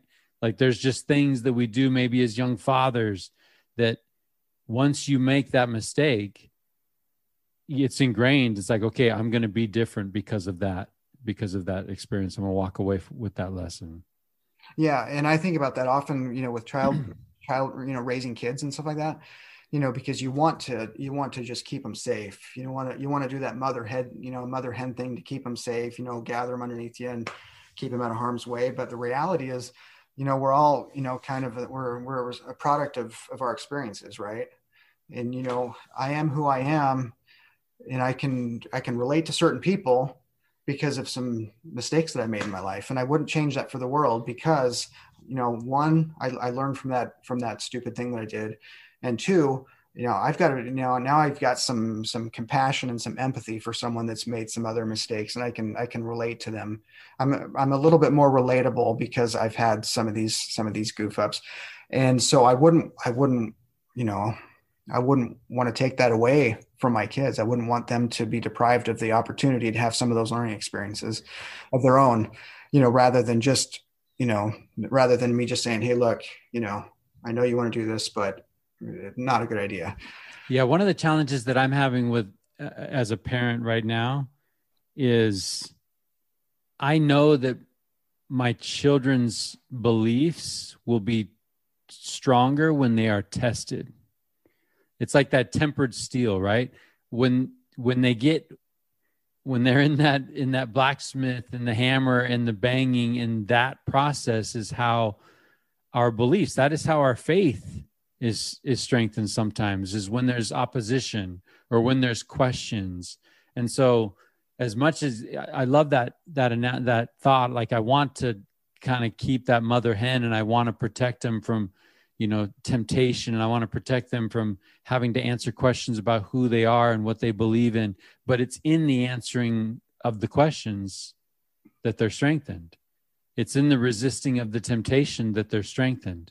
If I want to wrap them in bubble wrap and try to protect them, I'm not actually helping them strengthen their faith and their testimony, right? And I think one of the other things too is we learn from mistakes and we learn from failure. And so many times we have this opportunity to talk to folks through this platform, and everyone's afraid of failure, right? Everyone's afraid of it, but failure is actually an opportunity for us to learn, right? I mean, Erick, where you're standing right now, is there an experience where you maybe failed at something that taught you a valuable lesson? Yeah, that's another good question, because, you said, is that what you get a lot? You get a lot of people say they're afraid of failure. Is that Yeah. Especially the guys, guys. And I thought about that, and I don't know that that's really something that comes up on my top, list of things that I'm afraid of. I'm afraid of a lot of things, but I'm not sure that failure is one of them, honestly. Maybe that's a fault of mine, but I'm not afraid of putting myself out there, taking some risks, taking some challenges, because I think, the bigger the risk, the bigger the reward in some ways. Being afraid of failure is not one of those things that, again, like I've made so many mistakes, and it doesn't really faze me that much, honestly. I would say probably I'm more afraid of like regret, than failure. I just don't want to have any large regrets, because those are the things that really hurt me more than not being successful. I've been unsuccessful. I've made a mastery of unsuccess my whole life. So, well, can we go there? Can we talk about Mount Shasta?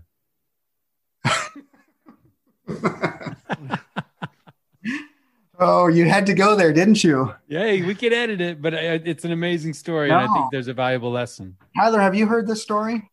I've only heard the Cliff Notes version from Mike, and I'm dying to hear it straight from you, Erick. Oh man. Oh yeah. You want a story and miserable failure. This is one of those things. Again, not afraid of failure. So we're trying things. So a couple of years ago, My son actually planted the idea. He was just home from college after his first year of college. He said, "Hey, why don't we go climb Mount Shasta this summer?" And I was like, I wasn't really planning on it. It's not something I really wanted to do, but you want to do it, we'll do it, you know? And so we started to work on the logistics of this thing. We found a good buddy that has done it a number of times. He's climbed it, I don't know, dozens of times, I would say.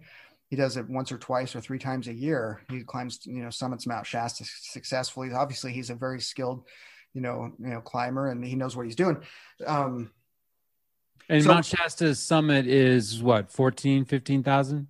14,180 feet. Okay. It was 14,162 when we moved to Redding, and it's grown 18 feet since then. You'll be pleased to know, right? Interesting. Yeah. For the year, it's gotten taller since I moved to Redding. So anyways, so it's 14,180 feet. So anyways, long story short, we did some training. We did lots of, and I was in decent shape at the time. I just run a marathon just shortly before this. And, I've always been, into fitness. So I try to keep myself in shape so I don't fall out of shape, so that's one of the worst things about getting out of shape is trying to get back in shape. So I was in decent shape at the time. So physically I knew I could do it, but, so going through all the other stuff was the bigger issue. So we got our guide, we found the right weekend to do it where the conditions were pretty good. And, about midnight we took off from Redding and drove up to the trailhead. About 2:00 we started climbing. It was a very, very cold night, and there was a lot of snow this time of year. There was, 10, 15 feet of snow on the ground at a lot of places up at the higher elevation. So we started climbing. We got up to what I think you'd probably consider the halfway point, which is Lake Helen. It's, I think, just over 10,000 feet. And we stopped and had some lunch there. We were in pretty good shape at the time. I was actually starting to feel stronger as we went. As the higher we got, the stronger I was feeling, just getting really warmed up by that time. So we stopped for lunch there or breakfast about 6:00 in the morning, and put on some warmer clothes because we were getting up in the elevation. And then we started back up. At this time, we're still wearing our snowshoes, right? Because there's a ton of snow up there. Actually, it was a really thick layer of ice on top of it. And we were planning on going up to the next stopping point and putting on the crampons, right? Where it's basically just spikes on the bottom of your feet. And so we start going up the next ridge, and the ice is starting to get really thick, and it's starting to get a little slippery. So basically, when you do this, you put your snowshoe on the snow, and then you have to make a second little push to break the ice and to get traction. And so that's what we're doing with every step. It's kind of a two-step process. You plant your foot, and then you push it down, and then you take the next step. So anyways, it was getting really hard to do that because the ice was getting thick. So we saw some rocks up ahead, and we were like, okay, let's go to those rocks and we'll change out our stuff right there. So we made our way up to the rocks. I was in the second position right behind our guide at the time, and my son was right behind me just by a few steps. I was, no closer, no further away than you are to that microphone right there, Tyler, when I was like one step away from this rock. When I went and took my next step, I went to break through the ice, and it was just so hard that I couldn't break through. And I pushed hard to break through the ice, and it didn't break. And so my foot went out from underneath me, and as did the rest of my world. It just went out from underneath my feet. And so we're over 11,000 feet, 11,500 feet or something like this at this time. Been hiking for about 5 hours. And next thing I know, I'm flying down the mountain, laying on my stomach. And the world is just zooming past me. I actually had my GPS going on my watch at the time. And within seconds, I was going 36, 37, 38 miles an hour going down, sliding down the ice. It's right back where we had come from. And I was on my belly, just sliding down, and hands and on my belly, trying to get my knees underneath me. I still had my snowshoes on. That was part of the problem. And I had this really nice ice axe that was, conveniently tucked on my back where I couldn't reach it, obviously. So I couldn't rest that way. So, meanwhile, my son and my buddy up top were like, "Oh my goodness, we just watched our friend die." Wow. I'm just hurtling down this mountain, just almost 40 miles an hour. My like chin inches from your face, right? My chin is like hovering over the ice. And, the whole time I'm thinking, if I roll over, or if I start spinning, I'm toast, because 40 miles an hour, you start doing this little roll and spin, you're going to break some things. So I'm just doing everything I can to stay flat, and just try to get whatever kind of.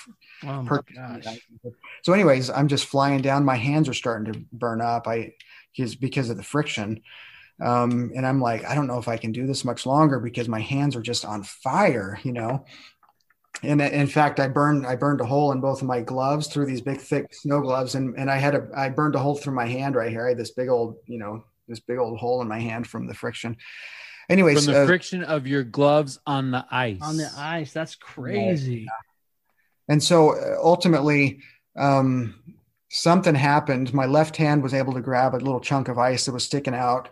And I got really fortunate as well. This is just like the lady with the golf club experience, it could have gone wrong in so many ways, but my hand grabbed this thing of ice and it whipped my feet out from underneath, around me. I just pivoted around this ice chunk and my feet went over, and I also flipped over my butt. So now I'm sitting on my butt. So I went from going 36 miles an hour down to 0 miles an hour in about 10, 15 feet or something like that. Oh my gosh.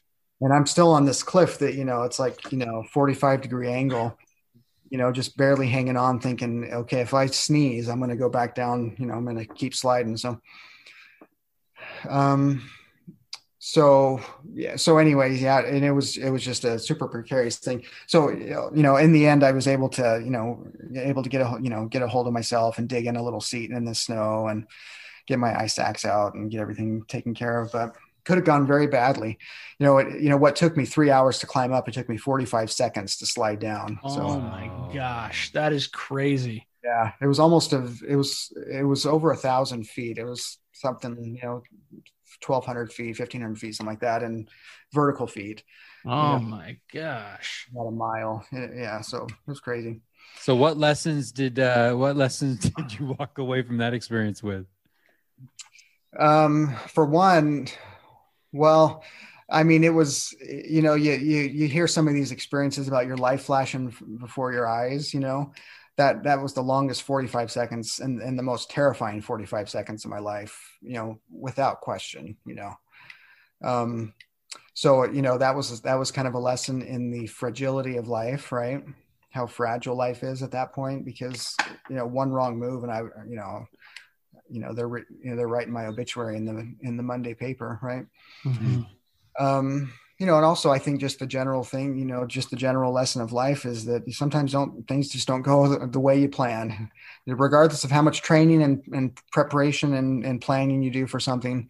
Sometimes life just throws a curveball at you and you miss a single step and your whole world just turned upside down, just like that. So. Remarkable.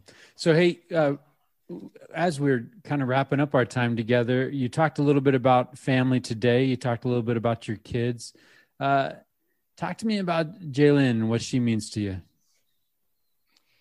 Well, I talked about, how, I don't have any of those, what my pap used to say.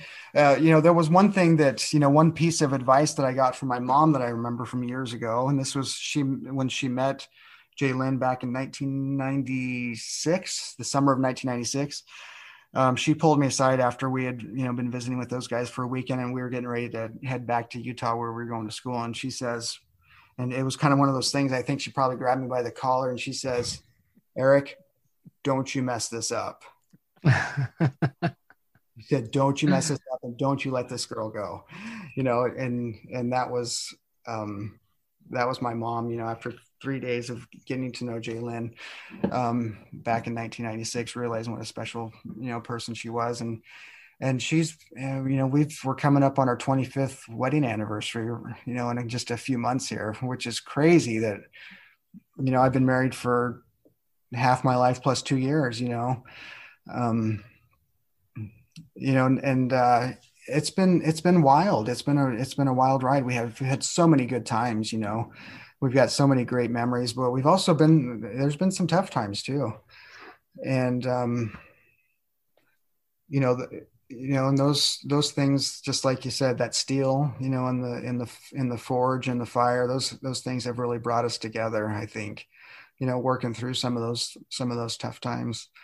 And it's also taught me that, not everyone, nobody's exempt from those challenges, because most people looking from the outside in would think those guys have a pretty good thing going on, and we do, but it hasn't all been easy. It's been challenging, and it's been really, really good for us, to be able to work through some of those things. And, and she's been really good about that, because, one of my challenges, I think, is open communication, about working through some of these issues, because I internalize a lot of these things.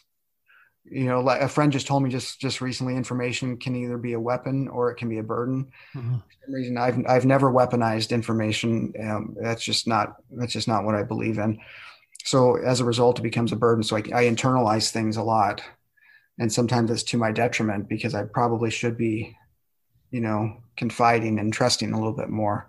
And she's been really good about that, because she's a good example of, of trust and love and confiding in me about, some of her struggles and challenges and things like that. And she's taught me a lot about, just a partnership, how to be a good partner and a good team. So. How did you guys meet? Oh, that's a good one, right? So this is spring of 1996. I think this story. Maybe you don't, but okay. So spring of 1996, we had, I think you've probably heard the Cliff Notes version of this. We were, I had moved into a new apartment complex in Provo, Utah called King Henry Apartments. Oh, King Henry. Heck yeah. Did you live there? I know King Henry. Ricky's brother lived in King Henry, as a matter of fact. Yeah. It was a great place. Absolutely. It was just a magical, time in that apartment complex. I had great roommates. It was a fun place. We actually met at a pool party at King Henry. I was brand new to the apartment complex. She saw me hanging out with some of my roommates, and she came over, kind of danced over. It was a dance party right by the pool, and she came over and danced. She thought I was someone else that she was coming over to talk to. Very disappointed to see that I wasn't Ted. But she was gracious enough to talk to me anyways. And so that started a friendship. And at the time, she was actually committed to another person. She was in a long distance relationship, we'll say, with someone that was away on a 2-year trip. And so she wasn't looking for anything at the time. But as we got to know each other, there was some sparks, and there was something there that I wasn't willing to accept at the time, until one of my roommates, who, I'll never be able to thank him enough for this. He called me out on it, essentially. And he helped me realize what kind of feelings I did have for her. And so, ultimately I ended up asking her out, against my better judgment, knowing that she was somewhat, committed to someone else. And it was the best thing I ever did. So I asked her out. We went out to teppanyaki Japanese one night, and we went bowling, and she was wearing sandals at the time. So we had to buy her some purple socks to wear inside the nasty bowling shoes. And she still has purple socks, She still has them. That's great. And then we went and watched a movie. I still remember what movie it was, because we went and met some friends up the canyon, and we watched the movie Arachnophobia, Oh, yeah. So, and that was just kind of the beginning of the end. And it was a whirlwind, a couple of months, because her friend was coming back from his stay in about 2 months from the time that we first met. And so, so she had to make some tough decisions there as well. And, to her credit, she wasn't afraid, to make it a really, really tough decision. So I'm glad she did. Because we were engaged a few months later. We had a fairly short courtship. I think from the time we met each other till the time we got married, it was only about 7 months. Which I guess in Provo years, it's like dog years down there, right? Things happen quick. Things happen quick down there. It was an intense, 7 months. I mean, we were together all the time, and till 3 a.m, and wake up at 5 to go to work, and then the rest, every other waking hour, we were together during those 7 months. But that's great. Well, Erick, it's been a couple hours since we've been together, which is crazy, and it's been fun, and I appreciate the time that you've given us tonight. It's been a blast. You know, to hear about a man that eats peanut butter and jelly every day for however many years, it's amazing, and it belongs on a top 10 list. I believe that. So, but you know, the name of the show, Richest Men in Town, that comes from Mike and I's one of our favorite movies, and as It's a Wonderful Life. And you know, the hero of that movie, George Bailey, he has a lot of experiences in his life that make him question maybe his value, and question the legacy that he's created. And he goes through some hard things that bring that legacy to his forefront. And as he's gathered together after facing some tough times, his brother raises a glass and says, and gives the toast to my big brother, George, the richest man in town. And I can tell you, after spending some time with you tonight, some of the things that you've taught tonight, I love the idea of, you know, we've had a discussion about just doing things and just living things, and life sometimes being mundane, but miracles being in that mundane path. And I'm grateful for that. And so I would say to you, Erick, that, you know, your rich life has been on display tonight on this episode. But we end every episode the same way, with the same question. What does it mean to you, Erick, to be considered the richest man in town? That's a good question as well. So I think, you know, for me, it's, I'll never be the, my bank account's never going to indicate that I'm the richest man in town. Right. And that's not important to me. That's okay. I'm just completely 100% fine with that, because for me, it's all about relationships, and trying to be there for people when they need me, and fostering and building those relationships, and trying to build people up, and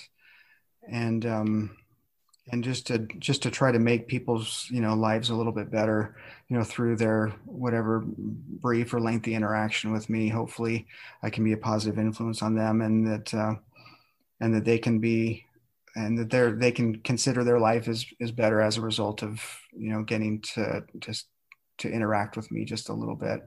I don't have all the answers, by any means. I've got plenty of shortcomings, plenty of failures, plenty of doubts. But honestly, some of the, just some of the relationships that, that I've been able to develop over the years have really carried me through those things. And, some of those faith difficulties, that we all have at some points. Faith is, it's not always just it's not a ramp. For me, it's kind of a sinusoidal wave. So, we've got some of those, steep peaks, and we've got some of those, deep troughs. And, the relationships, when I've been in some of those troughs, the relationships have really helped me get through some of those challenging times. So I'm grateful for those, and hopefully, I can be a part in helping some other people work through some of their challenges, some of their crises, some of their difficult times, and maybe even share some really, really fun, good times with them, as we're all trying to, life is meant to be lived, right? Absolutely. So, we're trying to create some experiences, create some memories, and create some relationships that'll last forever. So. Well, I love that answer. And we started off talking about Mike, about Simon Sinek and the infinite life, and your answer to me is perfectly models that. I appreciate it, Erick. It's been an absolute blast, man. It's been so much fun. Well, I love those closing remarks too. I think it's a perfect bow on the conversation that we've had.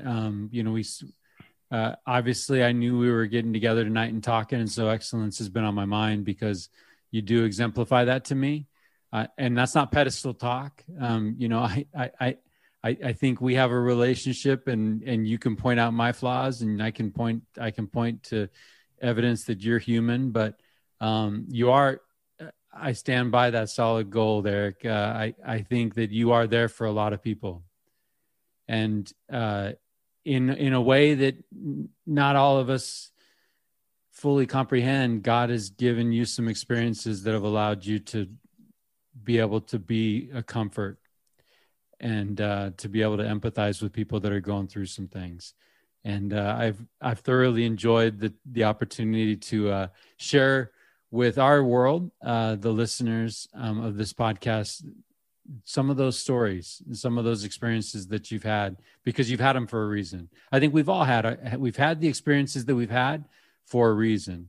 And if we can get better at sharing them, if we can get better at having conversations, I think that there's something powerful about, almost like sitting around a campfire and just letting people in on what the lives that we've lived and what lessons we might be able to glean from listening to the lives of other people. So, Erick, thank you so much for your time tonight. Thank you for your show up and keep going. I don't, by that, I'm not saying you have to sign up to go take on Mount Shasta again, right? I'm not sure that's going to be happening. I don't think our life insurance agent would approve of that. My track, we give him my track. But keep going, right? Keep going with the Duolingo. Keep making those sandwiches, right? Keep doing the things that you're doing because it matters. It really, truly does. We love the time that you've given us, and we just love everything that you and the Goss family are doing these days. So keep going. All right. Thanks, guys. Thanks for having me. I appreciate your time. Thanks, Erick.